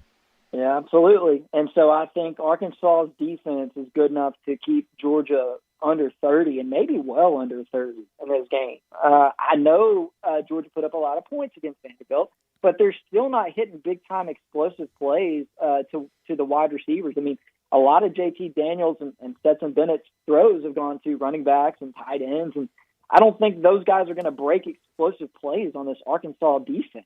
The way that Georgia's been able to do in blowout victories over overmatched teams. I look at Georgia and I see them going up against a defense that might be almost as good as the Clemson defense, and Georgia didn't score a touchdown against that Clemson defense. And so again, Arkansas, can they run the ball? That was the big question last week. Well, yeah, the Texas A&M defense was supposed to be a whole lot better than the Texas defense, but Arkansas still ran the ball against Texas A&M. And I know Georgia's yet again another step up in that regard, but I think they'll be able to at least move the ball a little bit. And I think, I haven't written it in stone yet, but I feel pretty confident about, Arkansas covering 18 against Georgia. Here's a question for you. Tell me a team in a conference game that ever before has scored 5 touchdowns in less than 12 minutes. That was unbelievable what Georgia did against Vanderbilt. But it's a sign to me of just how overmatched, this Vanderbilt team is. Clark Lee has such an uphill climb ahead of him. I mean, they're very lucky to have a win. They beat Colorado State, and that's Clark Lee needed that one because they lost 23-3 against ETSU in their opener. So Vanderbilt isn't even in the same hemisphere as the rest of the SEC. I mean, I think South Carolina and Vanderbilt South Carolina and Tennessee are the only teams that Vanderbilt has a chance to hang with in league play this year. And I think, they'll probably lose both those games by 2 touchdowns or more. So it's amazing what Georgia did. But again, I see them relying so much on the tight ends and on the running backs that I'm still not totally bought in on the idea that they are now some explosive attack that can reel off a bunch of 30-plus yard pass plays against good opponents. David, these 3 teams, Kentucky, Arkansas, and Ole Miss, I hear it all the time from their fans about respect, wanting it, desiring to be appreciated. This is how you do it. You win ball games, you'll catapult up in these rankings. You'll catapult up in Heisman odds. You'll vault your way into the conversation. Keep winning and don't complain about the respect card. If you win, the news will follow you. Yeah, Kentucky's got a shot this week against Florida in Lexington. Kentucky's been underwhelming against Chattanooga and South Carolina the last couple weeks, but they've kind of done some things with their offense that I think, could give them a chance to put up enough points to hang in there. And their defense is good, per usual. So, yeah, I mean, Kentucky's in a great spot with Missouri not looking as good as everybody thought they were going to look. Well, and Kentucky beat them. Yeah, so exactly. And Missouri then goes and loses at BC this past week. I think Kentucky's pretty clearly the third best team in the SEC East, in my opinion. And if they pull an upset against Florida, name a street after him. So, What did you learn about your alma mater in the Florida game? Kind of the same takeaway from the Pittsburgh game. It was a better opponent. It was on the road. I thought the defense looks better. This is surprising to me, but the defense looks better under Josh Heupel than it did under Jeremy Pruitt. That doesn't really make sense to me, given Pruitt's track record and his resume as Tennessee's head coach, being a defensive-oriented coach. But I think Tennessee's defense has done everything that you could ask of it and more, given the way that they play offensively and how quickly that offense finds itself in 3 and outs and putting the defense back on the field so often, and how they've just been unable to really play the way Josh Heupel wants to play offensively. I think the defense has done everything and more that you could ask. That's my takeaway from Tennessee's season so far. The offense has not been. I thought it would be a little bit better than it has been, but the quarterback play and the ability to hit the deep shots has just not been there. That system of Heupel's, you got to have a quarterback and 3 really good receivers, and they don't have enough in Knoxville. They don't. David, if Ole Miss pulled the upset, I would not want to be Pete Golding Saturday night into Sunday, and it could get so loud, and we know who is sitting out there to come marching back home to be Coach Saban's DC. That could be Jeremy Pruitt now with the New York Giants. Pete Golding will get 100% of the blame if Alabama loses to Ole Miss. Yeah, because it'll probably be because the defense was absolutely gashed, if I had to guess. And yeah, you know what? I don't know that the New York Giants land is a very happy place to be right now. At some point, Jeremy Pruitt, no matter if it's 2 weeks from now or 10 years from now, he's going to end up back at Alabama at some point. You know it. You know he is. Analyst, something. Exactly. And there may need to be a continued sort of cooling off period as the investigation at Tennessee winds to whatever conclusion it's going to come to. But once the red tape is off, he'll find his way back to that staff in some capacity. I feel certain of that. We know one of your big beats is the Pac-12, and we saw Clay Helton on the sidelines of Western Kentucky with the whole Helton family, which was kind of cool to watch, and they almost knocked off Indiana. That was good for a while. What are you hearing about that job? Yeah, it's interesting. The name that won't go away is James Franklin, and at first you kind of scoff at that. Why would that guy want to leave the situation he's built up there at Penn State? But to be quite honest, I mean, it's a lot easier. I think it should be, at least a lot easier to go and win the Pac-12 than it is to win the Big Ten. Being in the same division as Ohio State is tough. There's no gargantuan foe in your way if you're the coach at USC. I don't know, though. He's got the number 1 recruiting class in the country lined up right now at Penn State, and it might not stay that way as Alabama, kind of figures out who it wants. But, Penn State's going to finish with a top 10, probably a top 5 recruiting class, and this is the opening that he's got here, with Ohio State looking shaky.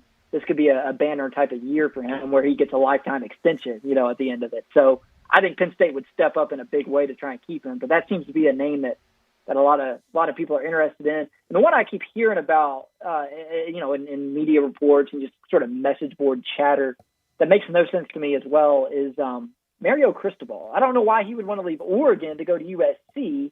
when I think Oregon has been, probably the better program over the last decade. That one also doesn't make sense to me. So I don't know. USC needs to make a splash. They've got a chance to. I mean, the Pac-12 is just as wide open as it's always been. I mean, there's no reason why they can't go out and get a coach who comes in and wins right away. Luke Fickell makes a lot of sense given his relationship with Mike Bohn, the athletic director, but I don't know if he wants to leave Cincinnati. So the thing I will say about that job is it should be really attractive. I mean, I don't think they're going to have to go to some C-list type of candidate. I mean, there should be, 5 or 10, B+ to A+ range candidates who are willing to go there for an interview just due to the resources, the tradition, the fertile recruiting ground, and just the relative ease of that conference. I think it's a great college football job. Good stuff. Great insight. As always, we always enjoy talking with you, David. Have a great week. And I know you'll be back here next Monday to chat with the guys. Thank you, David. All right. Thanks. Appreciate it. Thank you. That is our man from CBS. That is David Cobb, and he comes your way like everybody this hour. It's presented by Homer Skelton Hyundai, and Genesis of Olive Branch. Well, they've got the product. You know that. They've got Hyundai, safest car on the planet. They've got Genesis cars. And you know about Genesis cars? Well, it's got that Hyundai technology notch up because every bell and whistle goes into a Genesis car. It is the best bang for your dollar of any luxury car out there. And this product is durable. Just flat out is. They give you a 10-year guarantee. 10-year, 100,000-mile limited powertrain warranty on every new Hyundai and on every new Genesis car. G70, G80, G90. We're talking Santa Fe, Tucson, Veloster, Elantra, whichever car it is, you're going to get that guarantee. So we get this product. Now, you want service. Well, this is a team that's been together for 14 years. Sales team, finance team. They know how to work together. They know how to take care of you. And, in fact, they do that because they offer you a 3-year, 36,000-mile maintenance package, making sure that car is going to last for 10 years. They'll change your oil. They'll rotate your tires. They'll make sure your car is running at peak efficiency. All you got to do is get on Lamar and that very first exit in Mississippi close by Craft Road, turn left, you're there. You'll understand once you get there why I say they have raised the bar. They've become the standard for the way car business should be done. That's what you get at Homer Skelton Hyundai and Genesis of Olive Branch. We pause for just a second. When we come back, it'll be time to recap what happened in the wild, zany SEC this past week. Greg Gaston and Eli Savoy take you through lunch from 10 to 1 weekdays, only on Sports 56 and 98.5 FM. Hey, Mid-South, it's time to reclaim your freedom in your new ride from Gossett Mitsubishi, 1870 Covington Pike. Make your mileage count with 43 MPG and lane departure warning in your 2021 Mitsubishi Mirage, $179 per month. Get more standard equipment than Ford Escape or Mazda CX-5 in your new 2022 Eclipse Cross with effortless technology at $299 per month. Plus, relax and enjoy the ride with My Pilot Assist in your new 2022 Outlander, $319 a month. And we stand behind our stellar 10-year, 100,000-mile powertrain limited warranty. So get to Gossett Mitsubishi, 1870 Covington Pike, or shop online at memphismitsubishi.com. If you want it, we got it at Gossett Motor Cars. All 84 months, $500 military rebate. Mirage MH009-694, MSRP $17,490. Outlander NZ023330, MSRP $29,315. Eclipse NZ003186, MSRP $27,725. Includes all rebates and incentives. PF $695. Excludes tax, title, and license with approved credit. See dealer for complete details. Offer valid through 9/30/21. Dealer stock only.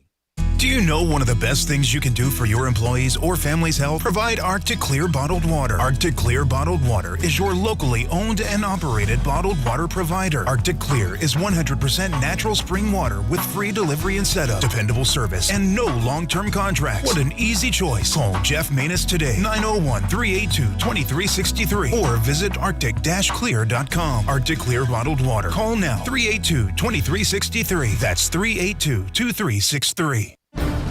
Rich Eisen from Monday Night Football on Westwood One here with a preview of the Eagles at the Cowboys. Both are 1-1 in opening NFC East play. Dallas, in spite of some key injuries, pulled off a late-game win over the Chargers last week. Now their home opener comes in prime time against the Eagles. Second-year quarterback Jalen Hurts in Philadelphia are hoping to bounce back from a loss to the 49ers in their home opener last week. Hurts says he's still learning. We've got 2 games under our belt now, and on the tape, we see opportunities where we finished and we see opportunities we didn't finish. Well, in this game, we didn't finish more than we did.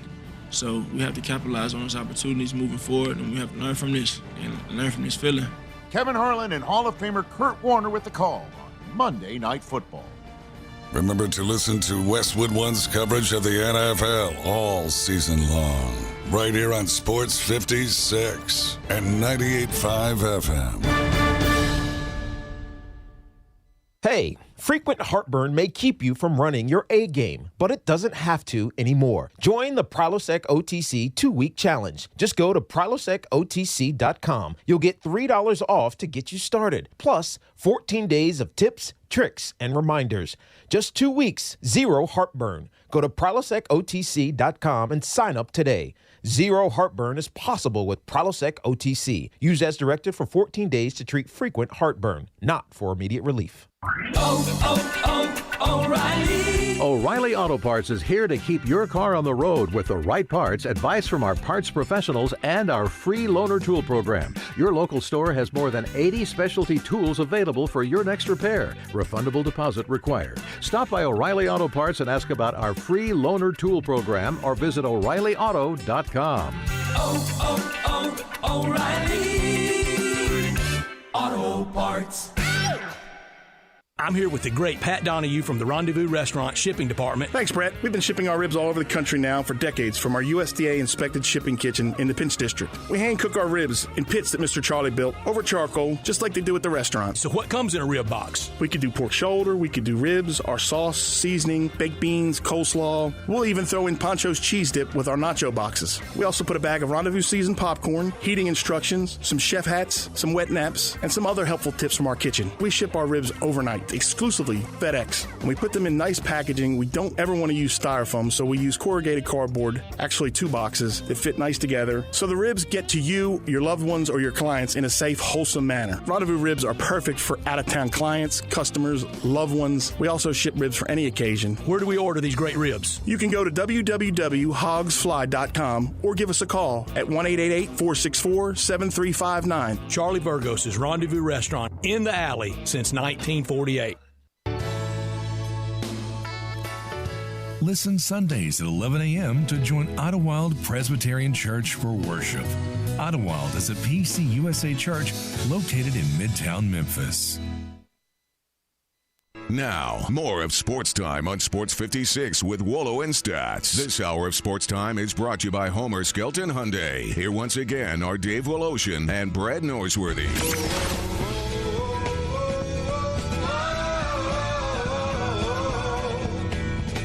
The Big Game Boomer bowl projections have just come out a little bit ago. I know you'd like this. Oklahoma, Ole Miss in the Sugar Bowl. They got. I'm booking rooms now. Sounds great. Cincinnati and Ohio State in the Fiesta Bowl. You know, a friend of ours today booked rooms in St. Louis for World Series games. Well, you know, I know you that. Laugh. I know you that because, laugh. you know, I if it's the friend that I think it is, he's got plenty of wisdom, but he also has plenty of dollars. He'll be able to figure something out. Enjoy St. Louis because there's not going to be a World Series in St. Louis. Come on. I told him I did not share his optimism, and he had a good reply. If they're never losing again, why don't you have optimism? Well, you did say they would never lose again. You what is it? Absolutely said that. I'll tell you what, they've got Big Game Boomers got Alabama and Georgia in the championship game. The 4 teams making it would be Penn State, Alabama, Georgia, and Oregon. If Penn State's in there, it will be hard for USC to blow him out of there. You can't be in a college football playoff and flirting with another job, can you? No, I don't think you can. Penn State would lock him up. Yeah, I think so. They'd find money. He's got Memphis and UAB playing one another in the Independence Bowl. You ever been to Shreveport during the holiday season? I've been to that stadium in Shreveport. I can't remember. It was one of those. Did you do a game All-Star there? games. I did. I was a sideline guy. Wow. Somebody in that stadium. Yeah. I don't know if an All-Star. You may have done an Independence Bowl. Maybe it was the Independence Bowl. I don't know. Almost drowned there at the 1983 Independence You Bowl between almost Ole Miss and Air drowned there? Force. It rained that hard, yes. Almost drowned. It was Forrest Gump raining, and they never thought about stopping that game. Wow. And we hadn't seen the guy that parachuted in with the football for the ceremonial coin toss since. He got hung up in the light stanchion. Wow. Man, it was there's no way that game would be played now. No, they would delay it, probably. They got Liberty, which that was a bit of a surprising loss to Syracuse, and Texas San Antonio in the Cure Bowl. Might be an interesting game to watch. This will all change. We all know that by the time it'll change next week. All said and done. In the meantime, what is the Game Day ESPN site this week? Game Day will be in Athens for Arkansas at Georgia. Of course, they come on the air at 8 o'clock, and then at 11 o'clock, just a minute after Lee Corso does the headgear drill, the best 2 minutes in TV, Herb Street will run to the booth and do the 11 o'clock game with Chris Fowler. They're going to do the 11 o'clock game. That's interesting. So that is the 11 o'clock game, right? That is 11 o'clock on ESPN. Why? I wonder why they decided that they would do that. That's interesting. Even jet fuel gets expensive for the big boys. I don't believe it's about the money. That show's making plenty of money. Maybe a little wear and tear on Herbie if he can kind of catch a same spot for game day. You never know. Next week, still up in the air on the Ole Miss Arkansas kick time.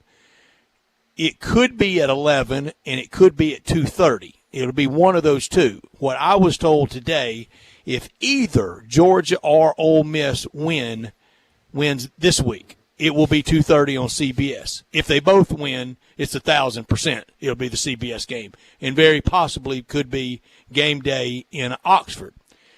If they both lose, it'll be 11 o'clock, and probably no shot at game day. I'm a little surprised that Tuscaloosa wasn't game day this week. They are too, Dave, but it's such game day fatigue in Tuscaloosa with every party. With Alabama hosting and putting it on. I mean, they're all but going through the motions now, Dave, when they have it. It's no real organic enthusiasm. They've done it so many times. No. I think game day knows that as well. Well, I think there is fatigue to that because that is a hard show logistically, people-wise, and you want great crowds, and they bring so much to it that they expected. What they did at Penn State, that was unbelievable. The crowd what they did at Ames had there, Dave, was terrific. Yeah, but then last week they went on the weird way by doing it in Soldier Field in Chicago. So maybe they get a little fatigued as well. We've had 5 game days this year. If you count week 0, that was in Atlanta in tribute and recognition of HBCU football, and that was in Atlanta. But Atlanta is very much a pro town. Week 1 was in Ames, College Town, USA. Week 1 was in Charlotte. That's a pro town. Week 2 was in Ames. Week 3 in State College, PA. That was unbelievable. And then week 4, the 5th of the game days, was in Chicago, a pro town. They're getting back to campus this weekend to Georgia, and if they do it like I think they'll do it, with the set in the end zone, and Sanford Stadium is one of those weird east-west stadiums like Crump Stadium. If they do the set there, I mean they'll be lining up to kick off about the time Corso's putting on the headgear. I don't like the end zone deal. I don't think they get the identity of game day the way they do, like they did at Ames, like they did at Penn State.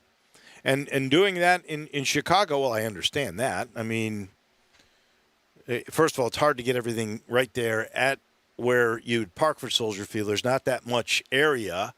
It's a pro game thing, right? It's really not a college thing. It's not like Beale Street was for Memphis because that was so unique. I just think doing it in the end zone, it's probably a lot easier for them, but it doesn't have the same feel. It doesn't have the same pizzazz. It doesn't, but next weekend, if somehow Arkansas and Ole Miss both spring the huge upsets, then you could be talking about number 1 versus number 2 in Oxford. I mean, that'd be throwback to late 50s at Crump Stadium. Who's got the better chance? Alabama losing to Ole Miss, Georgia losing to Arkansas. Both the 1 and 2 teams are at home. I think it's Alabama losing to Ole Miss by virtue of last year's game and the Kiffin knowledge of the Bama players. He knows them. But I don't rule out Sam Pittman on the other side with the same thing. We talked about him being the coach of the year through September. Hunter Yurachek, maybe AD of the year wrapped up for 2021. Men's basketball, Eric Musselman takes them to an Elite Eight. No doubt. And this turnaround for Sam Pittman. And again, I don't want to denigrate anybody, but they weren't first choices. They were down ballot hires. But that's smart of Hunter Yurachek to have identified, all right, if this one tells me no, I go to this one. If this is a no, I go to this one. And then have you someone that's going to say yes, and both of them were going to say yes regardless of the choice, and they've made it work, and now it doesn't make a tinker's darn what number they were. Well, here's the thing. The test of time is going to be the true test. And I'm not saying it's over, but it sure looks like the best thing could have happened for Arkansas because it was Mike Norvell. That was their top choice. Pittman was not, as you just mentioned. And if you look at what's happened in Tallahassee and you look what's happened in Northwest Arkansas and Fayetteville, that is a 180. And the stories out there that Mike said that he looked at that roster, he looked at the recruiting base, and he just didn't think he could ever win anything that mattered there. He did not think, in my mind, that Arkansas was as committed to football as they needed to be to win in the West. That is what he thought. And Pittman is showing so far. We got a lot of football to be played, and we got years to do it. But so far, Pittman is showing that they're committed enough for and there's for him a reason to have why beaten two Texas teams. They don't hand out trophies and Coach of the Year and Player of the Year after September because that's just one of the 3 primary months of the college football. We got October and we got November, and here's Arkansas's October. Georgia, Ole Miss, and Auburn. Tough. I can just say this: you're a quarter of the way through. Memphis led Texas San Antonio 21-0 at the end of 1. That's right. Until that clock hits 4 zeros, you better look out. This portion of the show is brought to you by Conway. You pay a big repair bill on your existing technology, your heating and air conditioning system this year. Is your energy guzzling unit, is it on the last leg? Maybe you think it's worth nothing. It's buyback days at Conway. John's doing it again. He'll buy back your repair up to $1,500 if you purchase the new technology, a Select Carrier Infinity system. That's right. He'll buy back your repair up to $1,500. And even if he didn't do the repair, just show the receipt from any company, he'll still buy back that repair. Maybe you didn't have any repair bill this year. He'll give you $1,500 in trade for the old energy guzzling system if you buy the new Carrier Infinity Select system.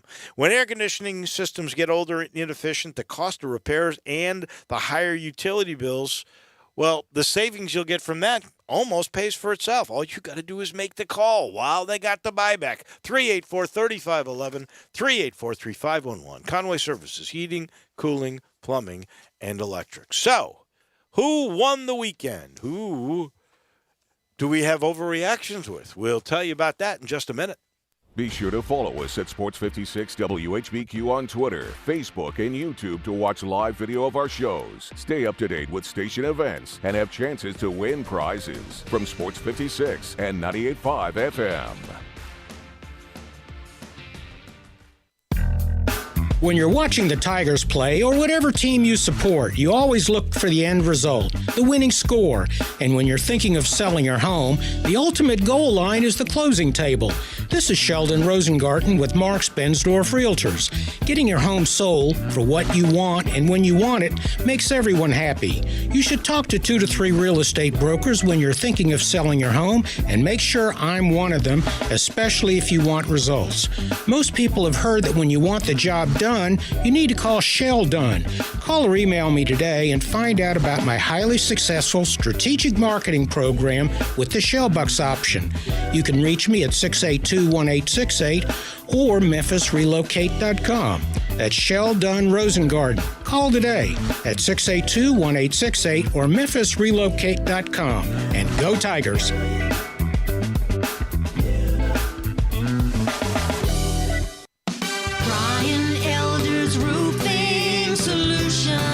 I'm Brian Elder, 867-0303. Hurricane season is upon us. Is your roof ready? Are your shingles laying down and sealed properly? Call me right now, 867-0303. They say you get what you pay for. That's why my opinion is free. Maybe you've got years of life left in your roof. If so, I'll tell you that. But if I find storm damage or a compromised roof system, I'll lay out some options for you. Don't let them tell you it needs to be replaced if it only needs a repair. Call me, 867-0303. Has your insurance company already seen it and rejected your claim? Maybe they're correct. Most of the time, they're not. They do tend to become more reasonable once I get involved, though. 867-0303. I'll measure your roof from outer space or BrianElderRoofing.com. Call 867-0303. Brian Elder's Roofing Solutions. There's always something special going on at Sweetgrass and Next Door, Memphis' perfect neighborhood bar in the heart of Cooper Young. On Wednesdays, there are all-you-can-eat wings, and these aren't just any wings. These are big, delicious Sweetgrass wings. On Sundays, we open at noon for brunch and football with 2 huge projector screens and 10 high-def TVs. Thirsty Thursdays features $2.50 domestics and half-price wine by the bottle, which is one of the best deals on wine you'll find anywhere in Memphis. Come experience the best atmosphere and best specials in the best neighborhood bar in Memphis, Sweetgrass and Next Door in the heart of Cooper Young. Upgrade your commute at Acura of Memphis. Seize the thrill and test drive one of our award-winning models, each packed with cutting-edge technology, luxurious amenities, and a driving experience that's sure to awaken your inner self.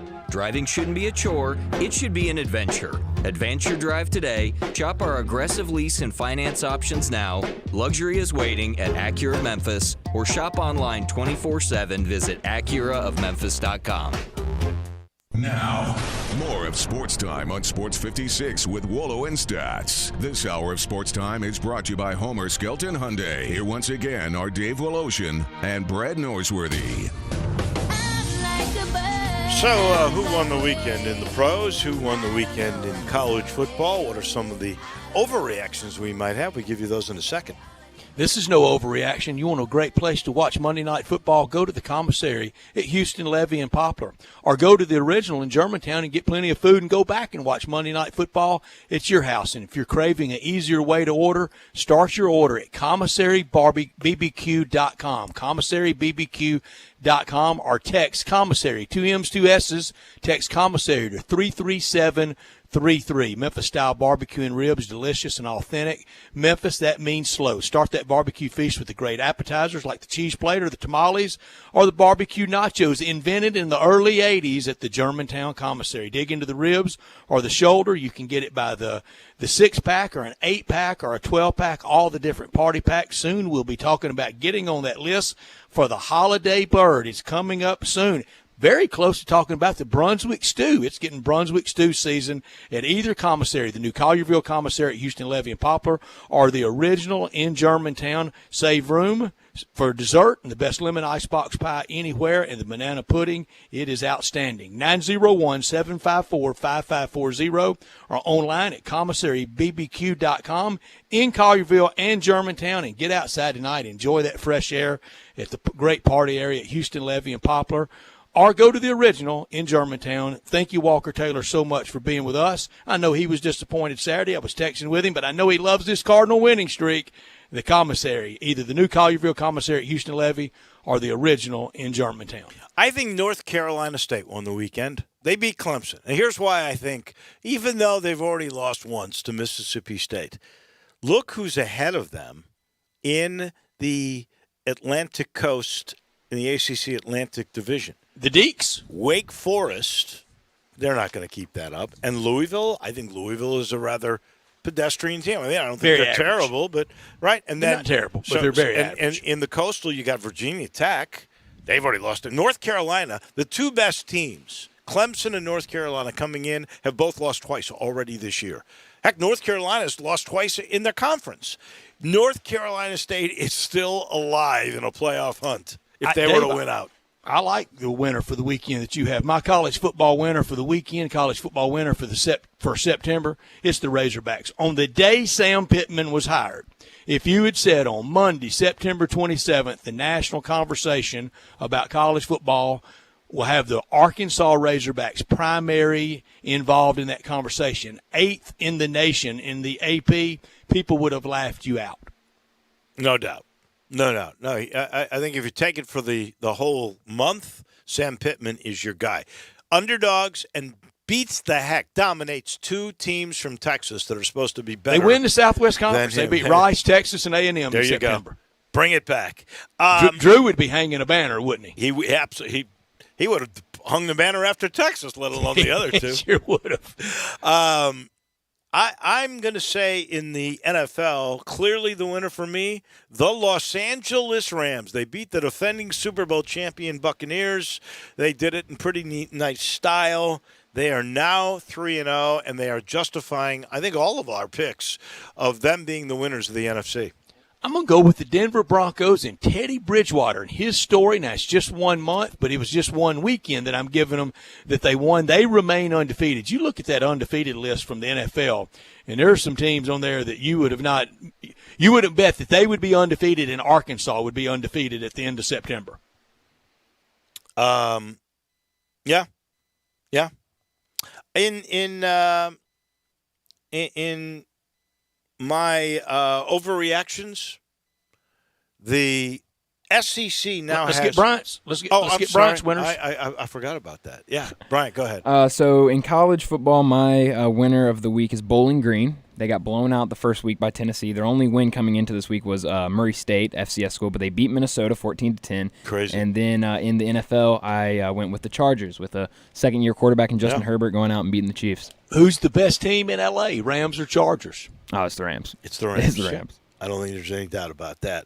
All right, my overreaction college football. The SEC has 5 teams in the top 12. They're going to get every playoff spot.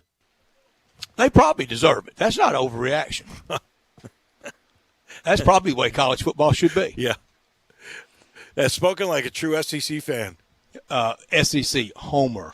My overreaction, if you think that was Homer, here we go. People, these are overreactions. We want yours at the AutoZone text line at 901-360-8255. This week, Arkansas upsets Georgia. Ole Miss upsets Alabama.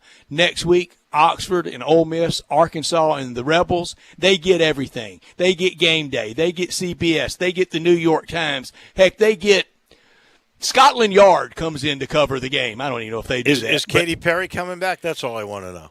We've got to get Bradford Cobb to get Katy Perry back. Now, she was in concert that next night in Memphis back in 2014. Heck, let's throw a concert down on Beale Street. Yeah, we'll book her. No question. Everything in Oxford next weekend. It will be, like I heard from my parents and everybody in Far City, late 50s and early 60s, when Arkansas and Ole Miss rule the college football world. Bryant, your college football overreaction? My college football overreaction is that BYU will make the college football playoff. But even bigger, I think the Pac-12 should get a petition going so that they can play in the championship of the Pac-12. They have 5 games against Pac-12 teams right now on the schedule. They're 3-0 so far. Aside from Oregon, they're the best team in the Pac-12. Get BYU the in-season petition. Yeah. I love this. Get BYU out of the Big 12. Get them to the Pac-12 and move Memphis into BYU spot. That's brilliant. Go ahead. Yeah. Let's do it. Absolutely brilliant. I love it. My NFL overreaction, you can't give Aaron Rodgers 37 seconds because he's going to drive down the field and beat you. Oh, wait. That's what he did. That's what he did. That son of a gun.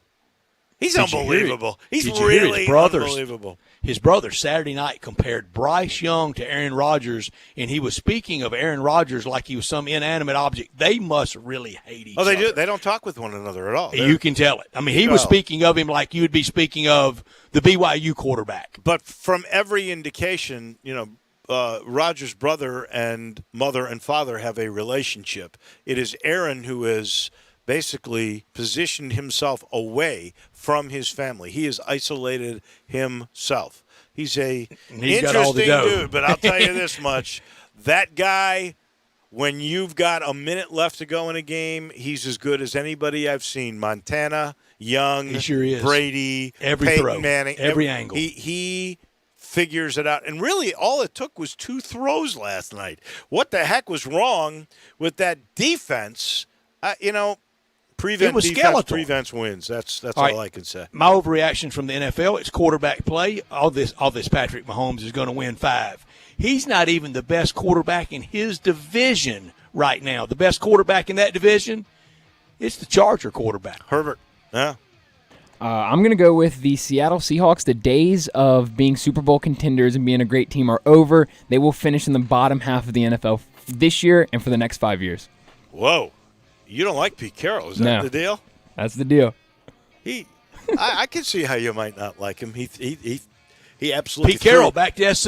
You want to start that, Brian? Pete Carroll. Why not? I'll tell you, if USC took him back, I would never, ever have any feelings of affection for USC. He left them like a rat on a sinking ship. That's what Pete Carroll did to USC. They better not take him back. That's all I got to say. This final portion of hour number 2, it's brought to you by Miramichi. Boy, is that a pretty place. 330 acres of natural beauty. The back 9, I'm telling you, it's like taking a walk in the woods with a meandering stream and a waterfall, and it's in great condition. Those greens are lightning fast, just like the Ryder Cup. That's how good this place is. I think it's gorgeous. Golf Week last year was rating all the golf courses in each state, and high amongst the rated courses in the state of Tennessee, especially West Tennessee, was Miramichi. And so reasonable to play. Do you realize tomorrow, Wednesday, and Thursday, if you're a senior, you can play for $30, including your cart, complimentary golf balls on the range, as many as you want to hit, and the facilities to practice. If you're trying to get your game better, you can't beat this place. And it's 25 minutes from my driveway in East Memphis. It is so gorgeous in Woodstock. Please go check it out. Afterwards, you might want your favorite beverage on the patio overlooking 9 and 18. It's the best-looking view in all of Shelby County. Miramichi. Tell them we sent you. Hour number 3 on this Monday, right around the corner. Up will be our friend talking golf, talking Ryder Cup. John Goen from Timber Trust. He comes your way in a minute.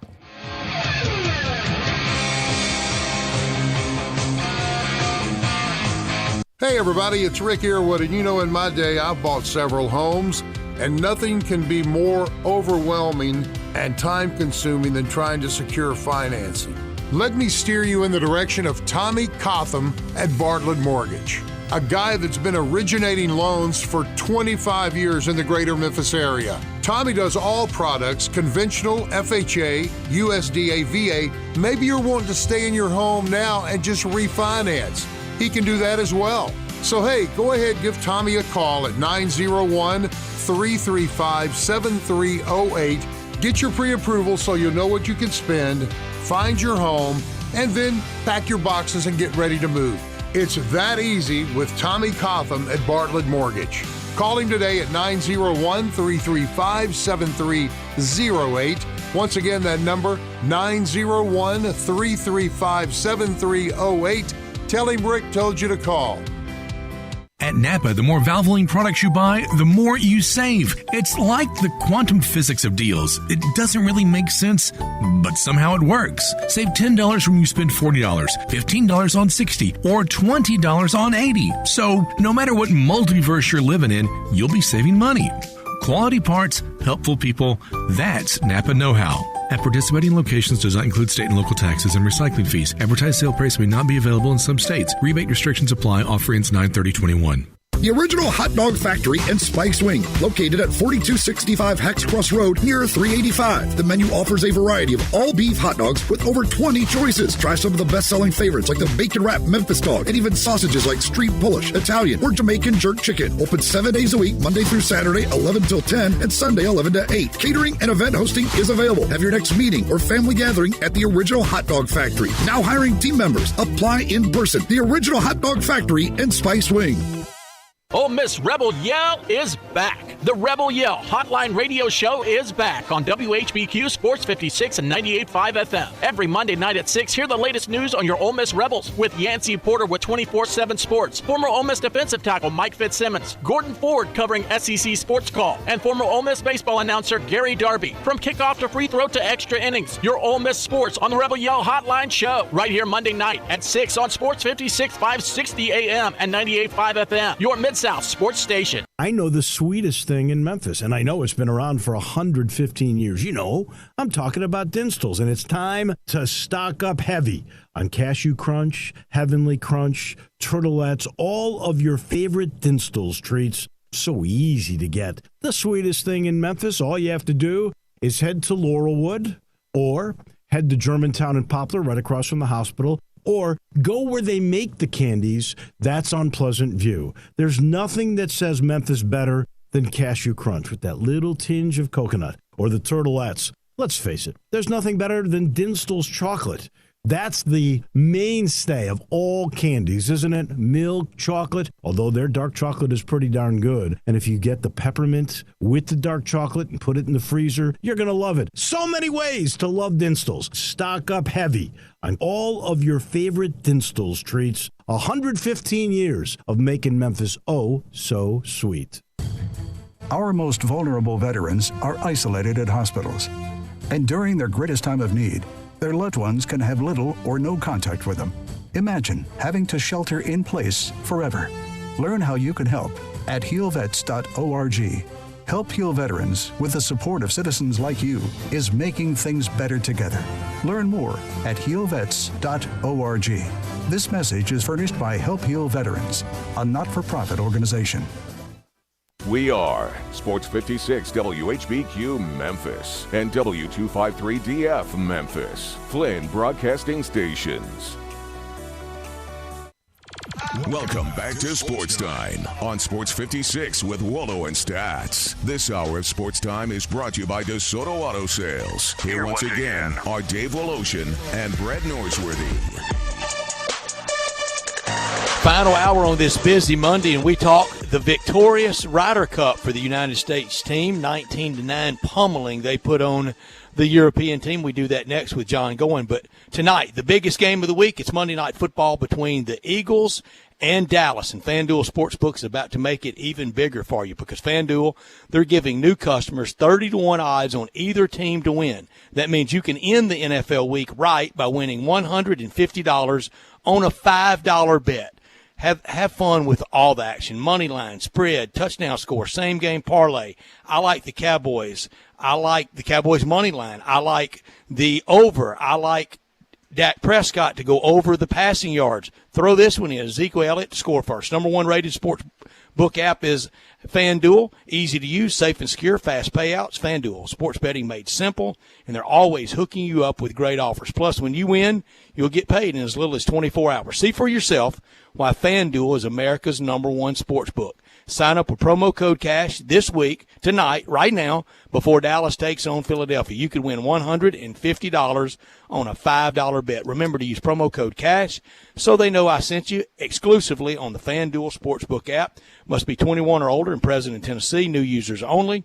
$10 first deposit required. Must wager in designated offer market. Max bonus, $150 bonus for Tennessee users fulfilled in site credit within 72 hours. Tennessee site credit expires 14 days after receipt.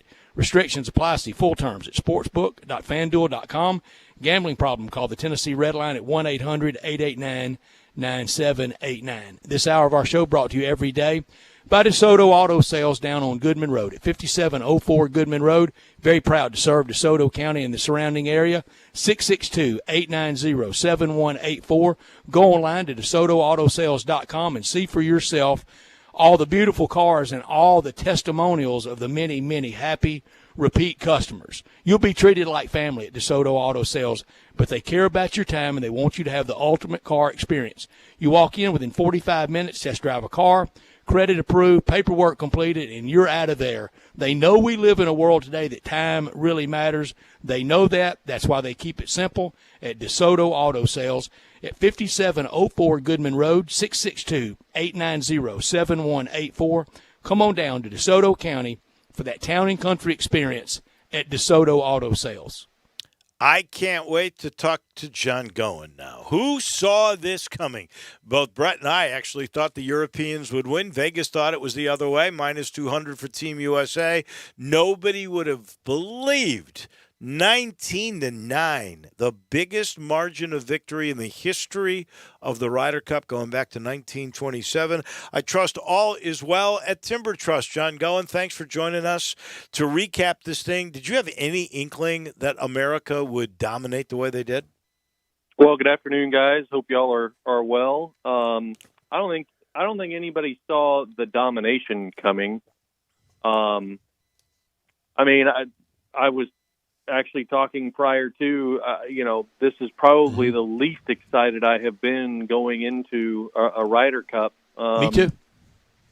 But once we started watching on Friday, it was kind of hard to take your eyes off of it through the weekend, even with yesterday, because yesterday then turned into, are they going to get to over the 18 and a half, to set the record? So, for a change, watching the Ryder Cup over the last, probably decade and a half or maybe even close to 2 decades, you finally got to see some dominance out of the U.S. team that, I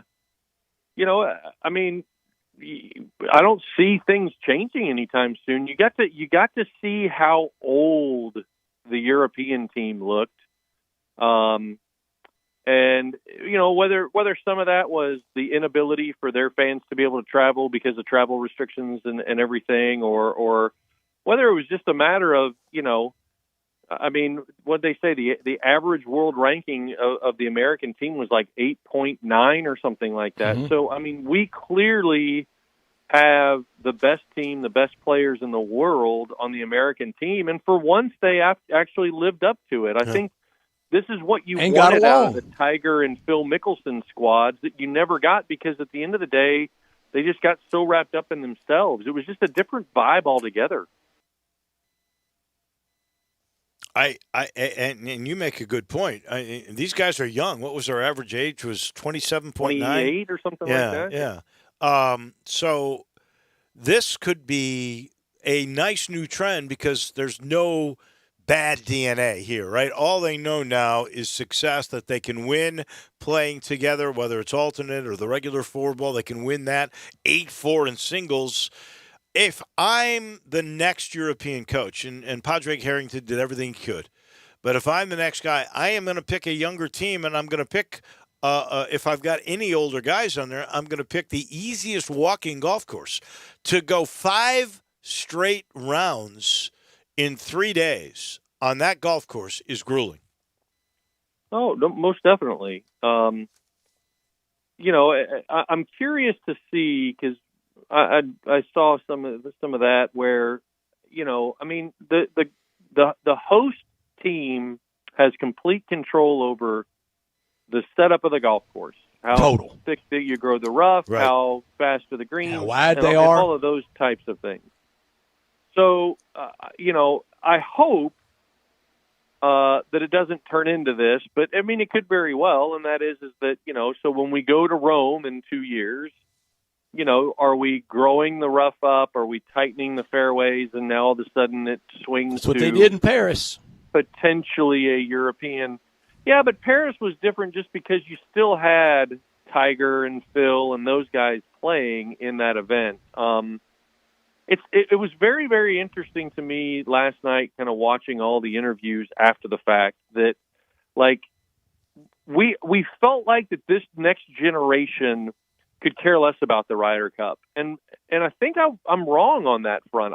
Clearly they wanted this. They want to be dominant. They want to be this. They referred to it as kind of this next generation, this next wave of Ryder Cup players that want to be dominant, not just, win a couple here and there or win every other year. Like, they want to go on a little bit of a run here as this youth movement for American golf, which is a complete contrast to what I I guess, have felt like with these younger players, just because, you didn't feel it with Tiger and Phil and everything else. And I think the other part of it was the key comments that I heard from that team was they enjoyed being around each other and how light the team room was. Everybody got along. There wasn't the tension that you always heard about between Tiger and Phil and others. Although you had it between Brooks and DeChambeau going into it, clearly they were able to set aside and be a team, which is always what I have felt is why the Europeans have dominated us, because we couldn't ever adapt. Clearly these younger guys who, again, made the comment that they've been playing together, for years. They grew up playing golf together, and they've been around each other, and they enjoy being around each other. And that's a different feel for the American Ryder Cup team. So it's going to be very interesting moving forward to see exactly how dominant this team can be. I mean, the next test is going to be winning in Rome in 2 years. When in Rome, you know what they say. Who was the MVP of the Ryder Cup for the United States team? Well, I mean, as much as you wanted to say it was DJ, I mean, he did go 5-0-0. There was a lot of good play. I mean, I think Colin Morikawa was clutch. I think Scotty Scheffler and how much he dominated Jon Rahm yesterday, could very well be seen. I guess maybe not as an MVP, but I mean, Scotty Scheffler's performance yesterday was very, very impressive against the number one ranked player in the world, which is kind of similar to what we've seen when Tiger was number one and get dominated in singles as well. So it's hard to probably pinpoint exactly, but I guess, if you're having to go by record, then Dustin Johnson was there. Bryson definitely had, the most fireworks of anybody. I mean, driving number one yesterday was incredible. 217-yard 9-iron. It was amazing. And then, of course, the 417-yard bomb that everybody, I don't know how much of the after round press conference y'all saw yesterday. Clearly those boys were having fun for some time prior to meeting the media. And it was very, very entertaining for about 30 minutes last night as I watched the post-round conference. I think everybody was tickled pink by that 417-yard drive because he got the reward. He had, what did he have, like an 87-yard little lob, and then got the eagle to win the hole. So that was critical, and it was starting to build all the momentum that the United States got. I do think you're right. I think there was chemistry in that room, and I think Brooks and Bryson deserve a lot of credit for putting aside anything, and they were playful, and they hugged with the trophy last night in the afterwards, just to try to make light of everything, and I appreciate What's next? that. Peace in the Middle East? Bryson and Brooksy. Maybe, but I think you also got to give Steve Stricker a lot of credit. Now, I don't know who is supposed to be the captain in 2 years. Freddie Couples. Is that it's Freddie Couples? You know for sure? It's not decided, but I think it's decided. What about Tiger Woods? I think it's too early. I think it's Tiger. Freddie's turn. You think so? Because we don't know if he's going to come back and play. If he doesn't come back and play. I would go Freddie, Phil, Tiger in the next 3 Ryder Cups. I don't disagree with that. I mean, Steve Stricker did say that there were already some things kind of lined up as far as who the next captain was going to be. But I think in a similar situation to how Paul Azinger handled by Valhalla, I think there has to be a bit of a conversation with Stricker and how he truly kind of handled this situation, because, Zinger made a comment during the broadcast that if the PGA of America truly wants to continue winning Ryder Cups, they need to have a serious conversation with Steve Stricker about being the captain again. And I think there's some validity to that, but I mean, if they are going to line these guys up, you would hope in the next few years that there is the potential that Stricker could captain this team again. And I think it would be very, very interesting if he was the captain going into Rome, because now you truly get a feel for how much he can impact the ultimate outcome of things with this team going on foreign soil, and if they can win there. Obviously Fred Couples has had some success. It's going to be interesting. There was, again, comments about they couldn't necessarily repeat what Phil said on the golf course with either Scotty Scheffler and Bryson DeChambeau, or, what was said during matches that was coming over the radio that, Dustin Johnson could hear in Steve Stricker's ear. But, I think Phil's going to be a well-liked captain just because I think he fits in well with those young guys. And Tiger's going to get the respect, but I think that there needs to be a blueprint of what Steve Stricker did here and see how repeatable it is going into Rome and truly see how dominant these young guys can be and for how long. After Valhalla, they approached Paul Azinger about becoming a captain again, and he turned them down. It was too much work. I don't know. Did you say Stricker would be up for that if they asked him? I don't. Well, he made the comment last night that he would not be, okay. and to that point, And granted, though, look, you're tired. You've put 2+, and in his situation now 3 years because the Ryder Cup didn't happen last year because of COVID. So he's been involved with this now for 3 years, I think that there's a lot of work. There's a lot of things that kind of go into this, and it probably multiplies even greater as you now turn to travel. Granted, he's not probably having as much input with regard to course setup and things along those lines, not being on home soil. And clearly there was more on his plate as well, since it was in his home state of Wisconsin. So, but I still think that I would not be surprised if Steve Stricker is a Ryder Cup captain again down the road. John, I love match play. I love Walker Cup. I love President's Cup, but invariably it gets down to people being testy over giving or not giving. I gave you a putt, now you're not giving me this. Why does it always come down to one side feels like the other one sliding them? Easiest thing on earth would be everything goes in the bottom of the cup.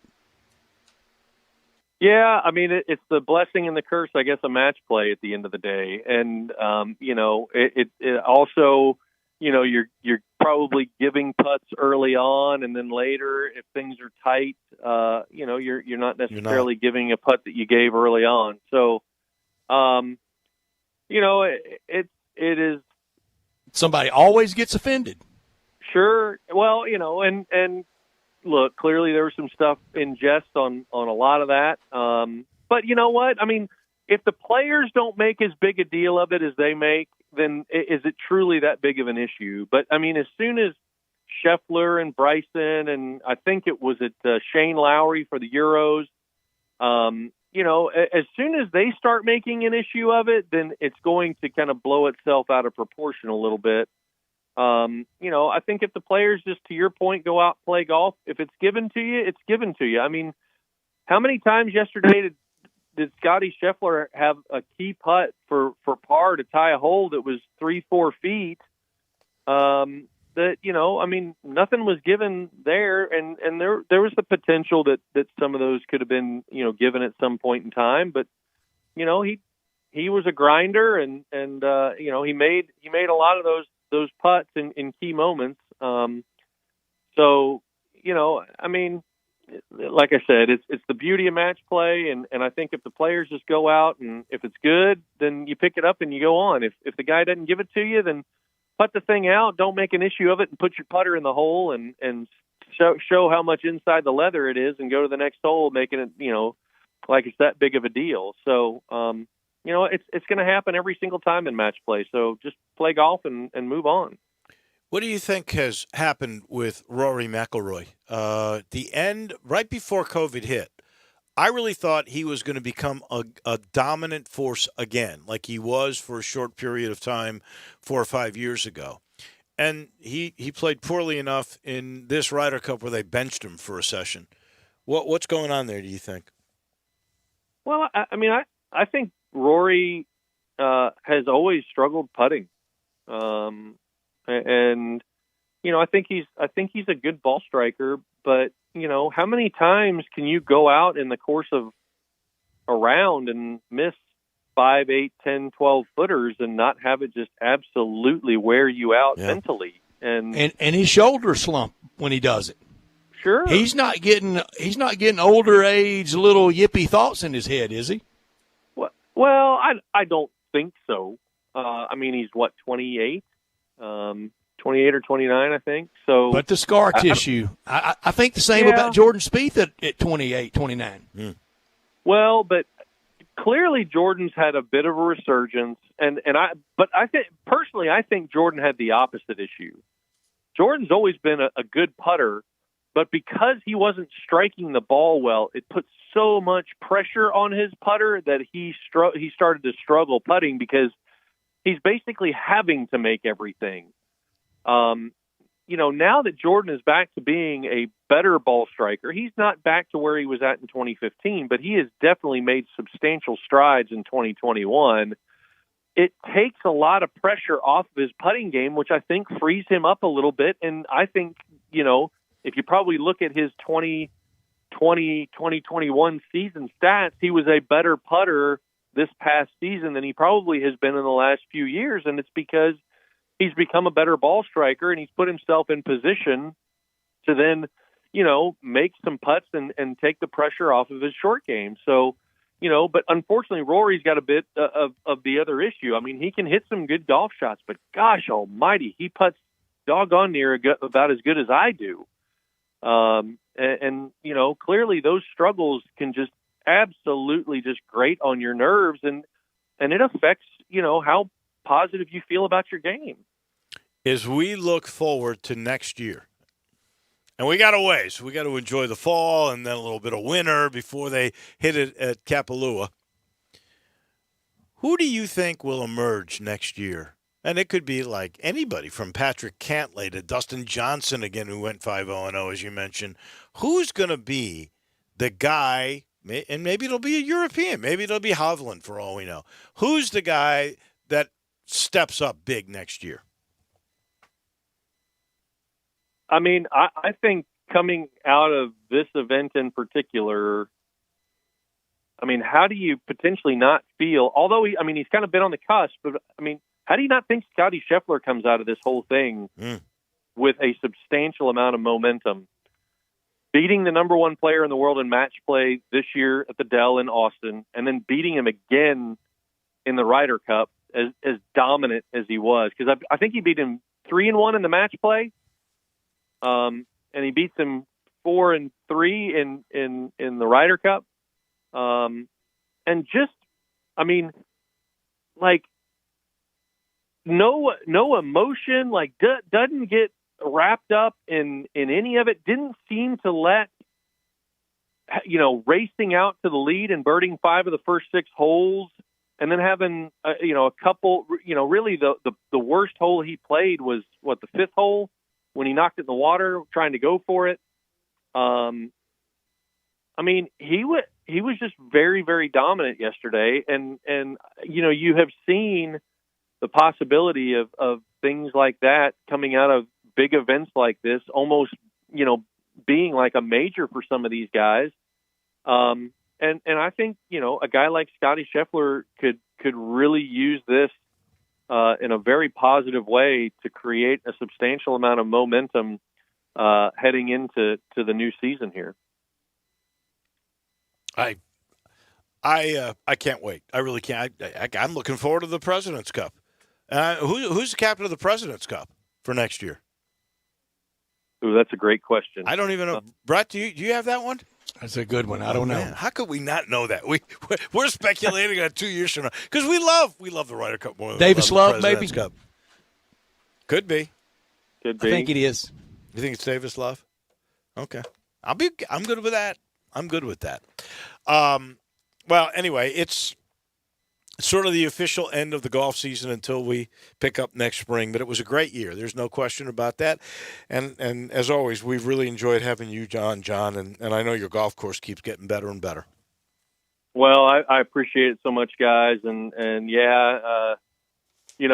we continue to talk. I mean, fall golf is always a great time. I mean, these 50-degree mornings and 80-degree highs, it's always a great time of year. You get a little bit of slowdown in growth as we've had some cooler nights, and everything just kind of tightens up a little bit. And the golf course is just always in really good shape. You've had the entire summer to kind of work on things and grow in, and greens are really healthy. Greens are great speed, and the golf course itself is just spectacular. If you're looking to play over the weekend or anytime this fall, obviously you can visit us at timbertrustgolf.com, or you can call us at 662-895-3530. But just appreciate everything, guys. Look forward to April of next year as we'll get back to Augusta, and wish you all the best over the next few months, obviously the holidays and everything else, and we'll look forward to talking to you next spring. You and your family as well. Thank you, John. Thank we you, John. appreciate it. Thank you much. Talking about these great golfers, you know who the worst golfer in town is? Well, you better believe it's Sheldon Rosengarten with Mark Smensdorf. People often say you want the job done, you call Sheldon, but because he spends so much time selling houses, people often say that Sheldon's middle name is Three-Putt. Three-Putt Rosengarten. That's true. If you're a golfer, you know what that means. If you're not a golfer, it means he's lousy. He's a bad putter because he doesn't spend any time on a putting green. He admits that he's so wrapped up in getting his clients what they want for their homes or even more, he doesn't spend enough time on the course in practice. So if you're thinking of selling your home, make sure you talk to 2 or 3 real estate brokers. And remember, you want to put the worst golfer in town, Sheldon Rosengarten, on your list. You can reach him at 483-0546 or memphisrelocate.com. He may not find the bottom of the cup or even the green, but he'll find your house. That's 483-0546 or memphisrelocate.com. Do it now before Sheldon misses another putt. We're back in just 1 minute, and we'll give you the Monday Night Football matchup. It's the Eagles. It's the Cowboys. And who are the greatest defensive players of all time from those two teams? We'll let you know who they were or are when we return. You have opinions? What do you hear? What do you say? We want to hear them. Call or text us on the AutoZone listener line at 360-8255. That's the AutoZone listener line at 901-360-8255. Get in the zone, AutoZone.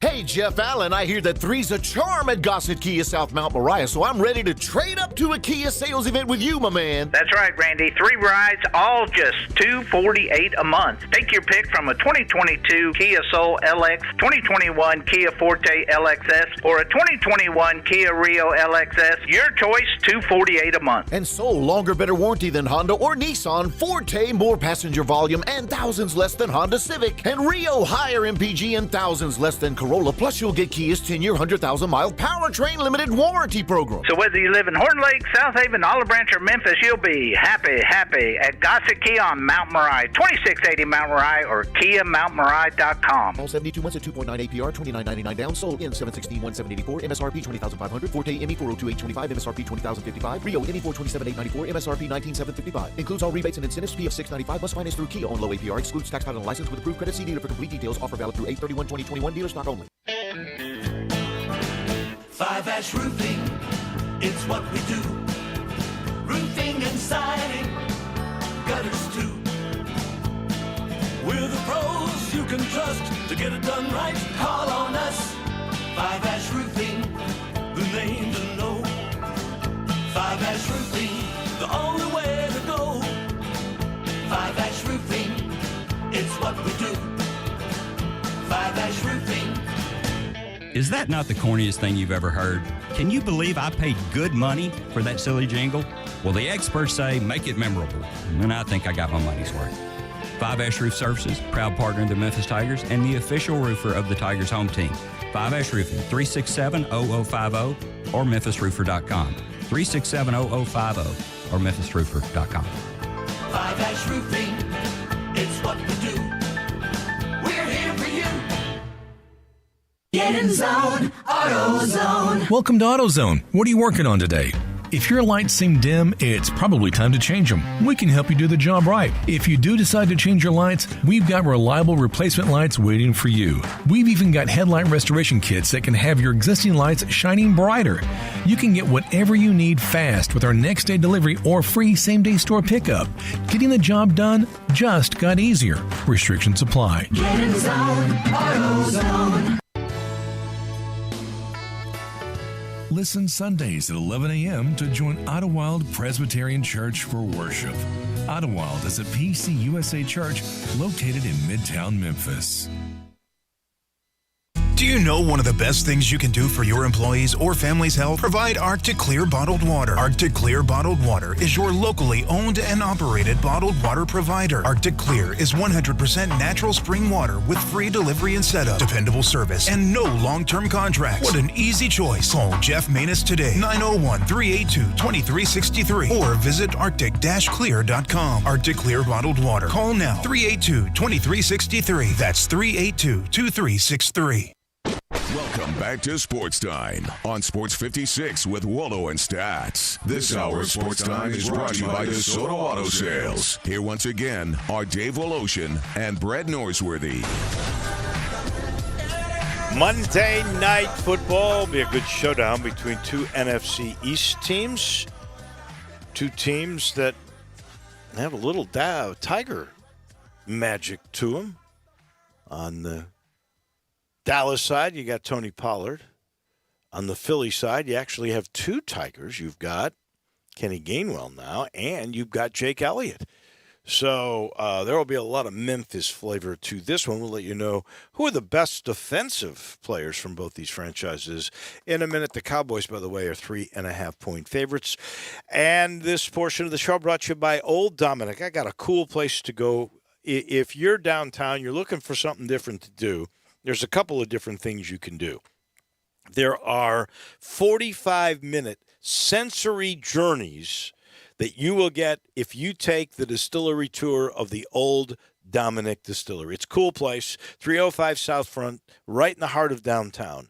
But they also have a bar. So maybe you want to stop and get a refreshing drink while you're exploring all of Memphis, or maybe finishing a night out in style. The bar at Old Dominick offers up carefully crafted cocktails to suit everybody's taste in this very relaxed atmosphere, but it is sort of elevated. It's a really cool place. Pull up a stool at the bar, join Old Dominick mixologists for a cocktail that is made entirely with spirits that are produced under the watchful eye of Memphian master distiller Alex Castle. So whether you fancy an old-fashioned or you want to try a flight of Old Dominick products, the expert mixologists at Old Dominick are ready to serve you. The bar is cool. If you want to go, visit olddominick.com. You get the bar hours. There is no reservations necessary for that. And definitely check out the distillery tour because it is worth your while. So I know we've got this matchup, and really both these clubs go back, and they are deep with their great defensive players. You think Philadelphia's deep? Yeah, I do, because I'm going back a long way. You really want to start with Philly? I'll be happy to start with Philadelphia, and I'll give you my fourth best player of all time. His name would be Chuck Bednarik. He was the last of the two-way NFL players. In fact, I got him number 2. Okay. He goes back. He got in the Hall of Fame in 1967. So almost killed Frank Gifford. You know what they called him, don't you? Concrete Charlie. He was one of the best tacklers of all time. I've got him. Caused Frank Gifford to miss a year. Yeah. I mean, it was toes up. They thought he was dead. Whoa. I didn't realize. I knew it was a big hit, but I didn't know he was almost dead.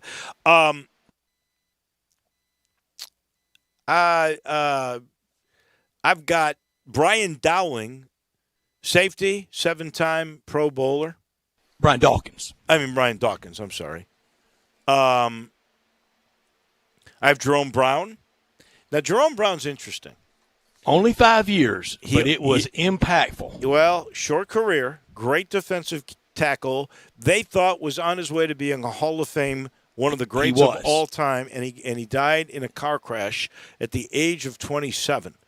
But you could argue 3 out of 4 off that line, Reggie White, Clyde Simmons, and Jerome Brown, and that made Mike Golick a really good player. Right. Herm Edwards was a really good defensive back for him. He was. But you know who's my number one all-time guy, don't you? Got to be Reggie White. Got to be. Minister of Defense, Reggie White.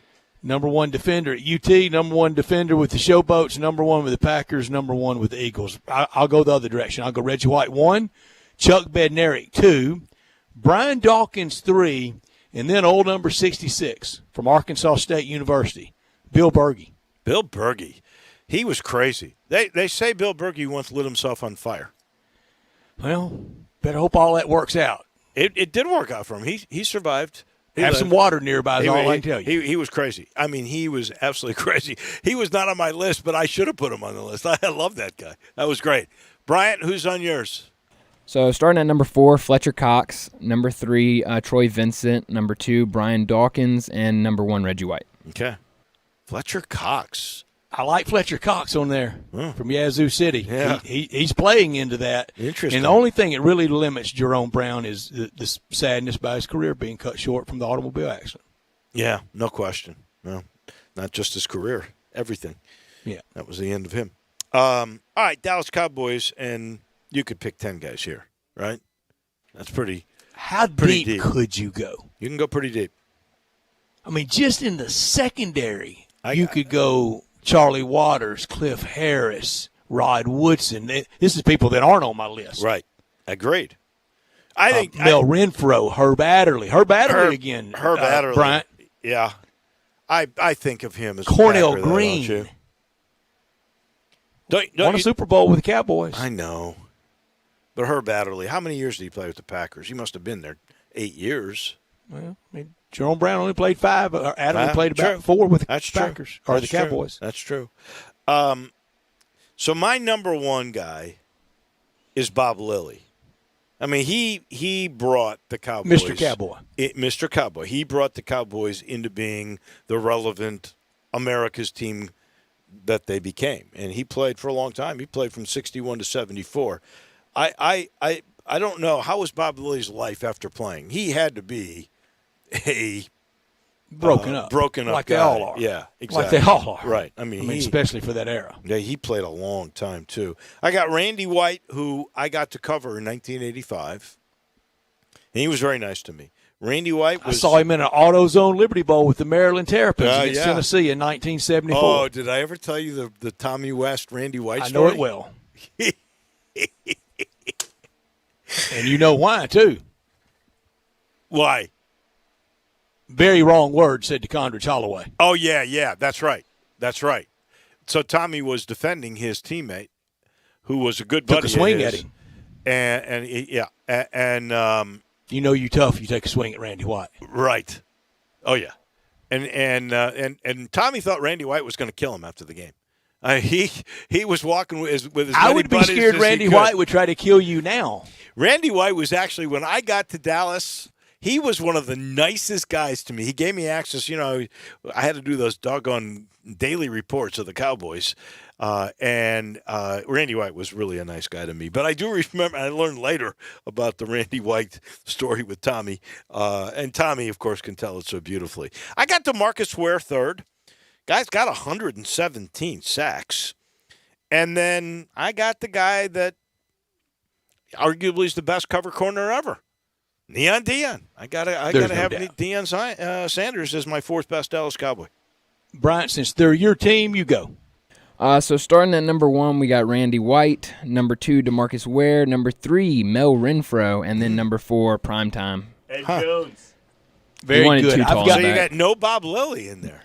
I put more of Deion Sanders who I like more as a Cowboys fan. Okay. I think Deion Sanders is the greatest defensive back that ever played the game. So I have him 5 years with the Cowboys, same amount as he played with the Falcons. He played with Dallas. Number 2, Bob Lilly. Number 3, if they stayed in bounds, he was going to tackle you, Leroy Jordan. And number 4, Randy White. Oh, isn't that a list? That's a list. Those are. We left off Russell, Maryland. We left off Ken Norton Jr. at linebacker. Right. Ken Norton Jr. was a Charles good, Haley. He was a good player. Oh, Charles We left Haley. off Charles Haley. Charles Haley was mean. Who was the guy? I'm trying to remember. Recovered a fumble in the end zone. Oh, God. Chuck Howley. Chuck Howley. We left off D.D. Lewis that's more from infamy. Mississippi State. Oh, yeah. Larry Cole was a good nose guard today from Hawaii. What about the volunteer, the defensive back? Tough. I wouldn't put him up in the list, but he's a great player. That's just how hard it is. Bill Bates. Mm-hmm. That's just how hard it is to be on a list like this. Bill Bates was a heck of a tough guy. We'll get the Cowboys again. We could have them all year and name defensive players. Who do you like tonight? Not for our picks, just who do you like? Yeah, I think the Cowboys are going to win this game. I think the Dallas Cowboys are really pretty good. But we'll get a sense of how good the NFC East might really be in the long run, and I think Philly's a surprise. I think Kenny Gainwell's going to be good for them. I really do. 2 former SEC Players of the Year at quarterback, Jalen Hurts and Dak Prescott. Yeah. Jalen Hurts, are you convinced? Because they are. No, not even close. No. I'm not convinced about Tua. I'm not convinced about a lot of the Alabama guys at quarterback. It might be system there. I know it's early for Mac Jones. Oh, really early. Pretty rough. He had a bad game last week. All the rookies did. I will tell you, I just saw this story. This just drives me crazy. I should save it for what I know now or what I learned today. But Matt Nagy's now saying there's 3 quarterbacks in the mix. And like a lot of these rookies, first of all, if you're up against a fierce rushing defensive team, you've got to recognize the hot reads, and you got to get rid of the ball quickly. And as much as I've been a Justin Fields, give him a chance guy, Andy Dalton knows he's got a terrible O-line. You got to get rid of the ball quickly. Justin Fields didn't do that. And so that offensive line could inhibit his growth in a lot of ways. Well, it's so bad. That's why they say you got to get with the right team sometimes. I think Justin Fields is the right guy for the Bears, but he's got to learn the way Dalton did. That you at this point, until there's growth in that offensive line and you get some better players, you've got to have 1 or 2 reads, and that is it, because you've got no time, and you make that decision right then and there. And he held the ball too much, and he got sacked all those times. I'm afraid he's going to get hurt, but I think that's the problem with a lot of these rookies, is they think they got the time they had in college, and they got some monsters coming at them and I mean they're coming with mean intention. No doubt about that. They're coming with mean intention. This portion of our show is brought to you by the good folks at Homer Skelton Hyundai and Genesis of Olive Branch, and I mean good folks. Team, been together 14 years. They'll walk you through sales, then they'll walk you through finance. They'll take care of your car forever, and we'll get into those things in a minute. I just want to tell you, when you buy a car, and you're making that kind of commitment, and let's face it, new cars are fun. You want this to be a joyous occasion, and they do. They make it fun for you. They'll show you every new gadget and how it operates. They're not going to hand you a book to read that. If you want, each sales guy, he'll take the time to get in the car with you, and he'll show you, this is how we sync this up. This is how this works. This is how this works. Look at this screen here. We can actually get the GPS on there. They'll do all that for you. They love doing that for you. They want to take care of you. You get a 3 or 36,000-mile maintenance package because they want to take care of you. That's part of the deal. And because they do that, now they know the cars are going to last forever. The product's so good and so durable, you get a 10-year, 100,000-mile limited powertrain warranty. So you're getting the car taken care of for 3 years, and they're guaranteeing the car for 10 years. How can you beat that, especially with those unbelievable products and technology that you get with Hyundai and Genesis cars? It's the place where they've raised the bar, where they have really become the standard for the way car business should be done. Go see for yourself. Get on Lamar, get into Mississippi, turn left Craft Road, you're there. Boy, I love those folks. It's such a great experience at Homer Skelton Hyundai and Genesis of Olive Branch. We pause for just a second. When we come back, it will be Taco Bell Crunch time. Sports 56 Mornings with Peter Edmiston and Anthony Sane comes your way every weekday morning from 7 till 10, right here on Sports 56 and 98.5 FM. Tired of waiting on your sportsbook? Waiting for deposits and withdrawals? No more waiting with Action 24/7. We're cutting out the middleman. Deposit or withdrawal in cash. Action 24/7 has more than 100 partners in Tennessee for cash deposits and withdrawals. Visit action247.com for a location. Cash deposits and withdrawals from your Tennessee sportsbook. Action247.com. You got action. Must be 21 or older and in Tennessee. For problem gambling support, call 800-889-9789. Bellyacre's motto is City-Fied Farm Fresh. The goal is simple: provide a fun, unique farm-to-table experience for the whole family. Two great locations, Regalia at 6130 Poplar and in Overton Square at 2102 Trimble Place. Overton Square hours Sunday through Thursday 11A to 9P, Friday and Saturday 11A to 10P. Regalia Sunday through Thursday 10:30 a.m. to 9 p.m. and Friday and Saturday 10:30 a.m. to 11 p.m. Signature burgers are made from 100% grass-fed beef. Sandwiches, salads, and the best milkshakes anywhere. The burgers, so good, like the Daria or the Double Daria, and the melt in your mouth. And you have to try the Voodoo Moo Moo. It is the quality brand the Bellyacres team has developed using grass-fed beef with creative homemade toppings in a fun farm setting right here in the city. The goal at Bellyacres, to become even more sustainable as they grow. In Overton Square and in Regalia, the very best quality available in Memphis, burger shakes and smiles at Bellyacres. Brian Elder's Roofing Solutions. I'm Brian Elder, 867-0303. Hurricane season is upon us. Is your roof ready? Are your shingles laying down and sealed properly? Call me right now, 867-0303. They say you get what you pay for. That's why my opinion is free. Maybe you've got years of life left in your roof. If so, I'll tell you that. But if I find storm damage or a compromised roof system, I'll lay out some options for you. Don't let them tell you it needs to be replaced if it only needs a repair. Call me, 867-0303. Has your insurance company already seen it and rejected your claim? Maybe they're correct. Most of the time, they're not. They do tend to become more reasonable once I get involved, though. 867-0303. I'll measure your roof from outer space or BrianElderRoofing.com. Call 867-0303. Brian Elder's Roofing Solutions. I want to do some bragging rights. Hey, I was just the other day overhearing a conversation with Big Mike, the manager of DeSoto Auto Sales. They've got people buying cars all over the country. North Carolina, South Carolina, Georgia, Alabama, Arkansas, Texas. People from all over the country buy cars at DeSoto Auto Sales in Olive Branch, Mississippi. Why? DeSoto Auto Sales has the most stringent car inspection in America. They get it right the first time. Quality and low mileage, factory warranty on most vehicles.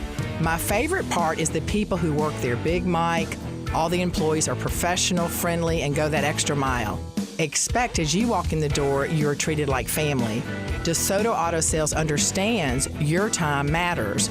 We can help you find your dream car and get all the paperwork finished in less than an hour. Come see us at DeSoto Auto Sales and be part of our family. Have a great buying experience every time. 662-890-7184.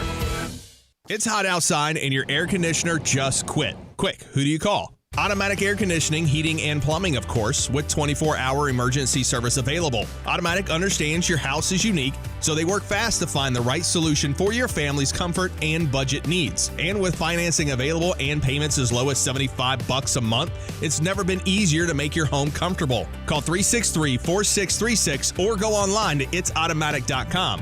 Turn to the experts at Automatic Air Conditioning, Heating, and Plumbing.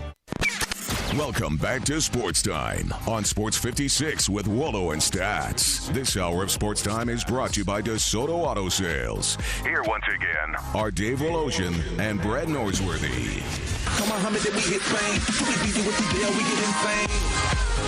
Final portion of our Monday is brought to you by the Spirit Shop. Yeah, the weekend's over. I know you celebrated.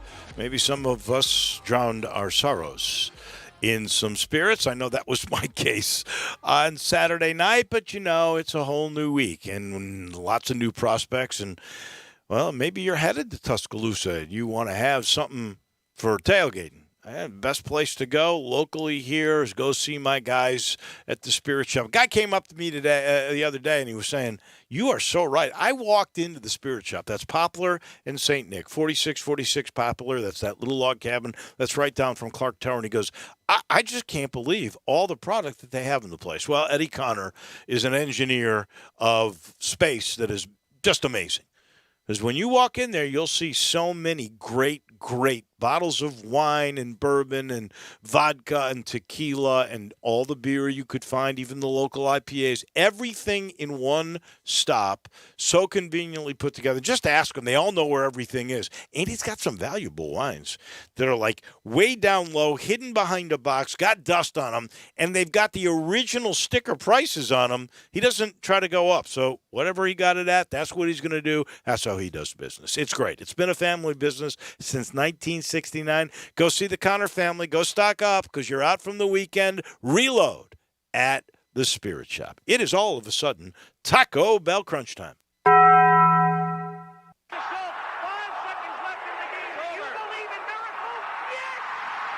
crazy, folks!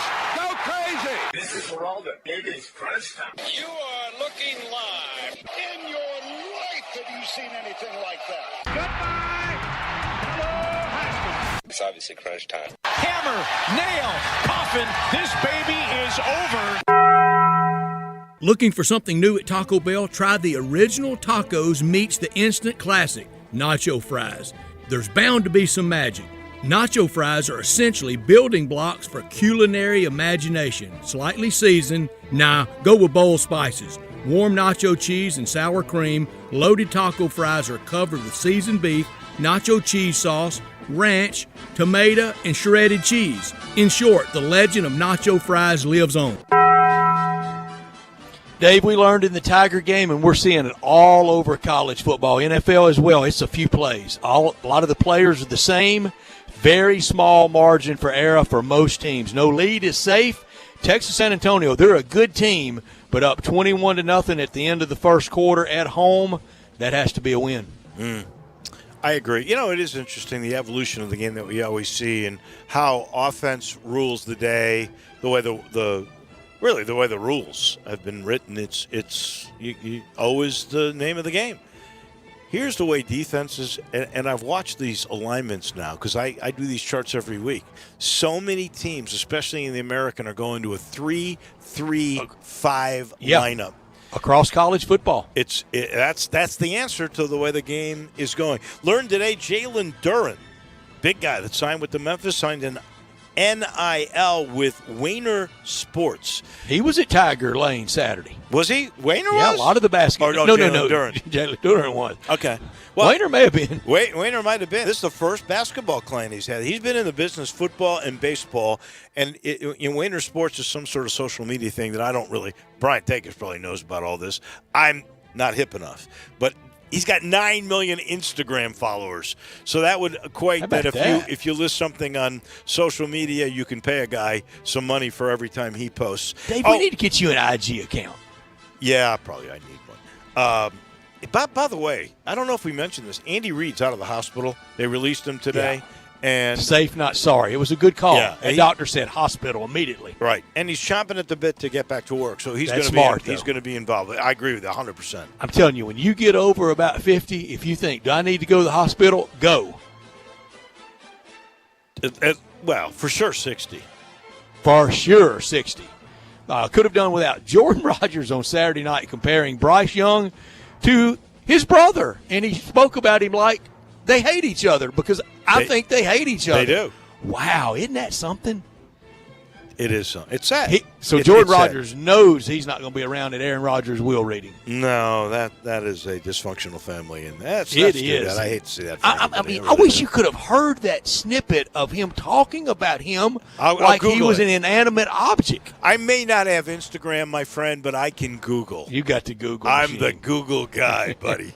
Let me tell you that. I could have done without this, and if I were a New Orleans fan or a Zion Williamson fan, I'd be worried. We found out at today's media days that Zion fractured his foot hurt during an off-season He's workout. Sam Bowie. He's Sam Bowie, He might Dave. be. The Pelicans expect a full recovery in time. They say, always do. For the start of the regular season. But wait a second, Brett. The dude got the surgery in August. Yeah, come on. Is he going to be ready for real at 100% for the start of the year? Okay, we know we're not epidemiologists. We know we're not meteorologists, nor are we orthopedists. We are not but that's orthopedists. a quick turnover. That is a quick time to heal and be ready. I don't know if he's too big for his body or what it may be, but the guy couldn't stay healthy in college, and now he hasn't been able to stay healthy in the NBA, and here he is trying to do better and keep at it. And he's an off-season workout, I think, within their facilities, and fractures his foot. Man, we found out about a Dylan Brooks injury today, too. Media Days really produced some news around the NBA. Hold on. Dylan Brooks had that. He had a broken hand or something at the Summer League, so that's not that new. Yeah. But we heard it, it stayed injured all summer. It was a lot of news day. Keeping a close eye tonight on Monday Night Football. NFC East, no love lost between these two. Everyone seems to hate Philadelphia, and most everyone seems to hate, a lot of everyone seem to hate Dallas. Dak versus Jalen Hurts. The line on Bama Ole Miss dropped. It started at 20. It's plunging. Looks like a classic middle for some of the wise guys, sharps in Vegas. Is it still at 14.5? I think so. Okay. Also tonight, it still matters for A's Mariners, but sand in the hourglass is rapidly disappearing for both of them. It looks like once again Moneyball isn't going to win anything, and it doesn't draw. What of Moneyball? Other than I guess a good book and a decent movie. Can I give you a guarantee about tonight? Mm-hmm. Absolute guarantee. Cardinals can't clinch. The Cardinals will not win tonight. The Cardinals cannot clinch. I absolutely guarantee everybody listening the Cardinals will not win tonight. And when the Seattle Mariners when the Mariners don't make the playoffs this year, it will leave them still as the only team in Major League Baseball of the current 30 teams to never go to a World Series. Cardinals, by the way, open up a series in Milwaukee tomorrow. They're off tonight. That'll do it for us. We've got to thank David Cobb and John Goen. Our last bit of golf with the Ryder Cup. We'll do this again tomorrow. Have a great night, everyone.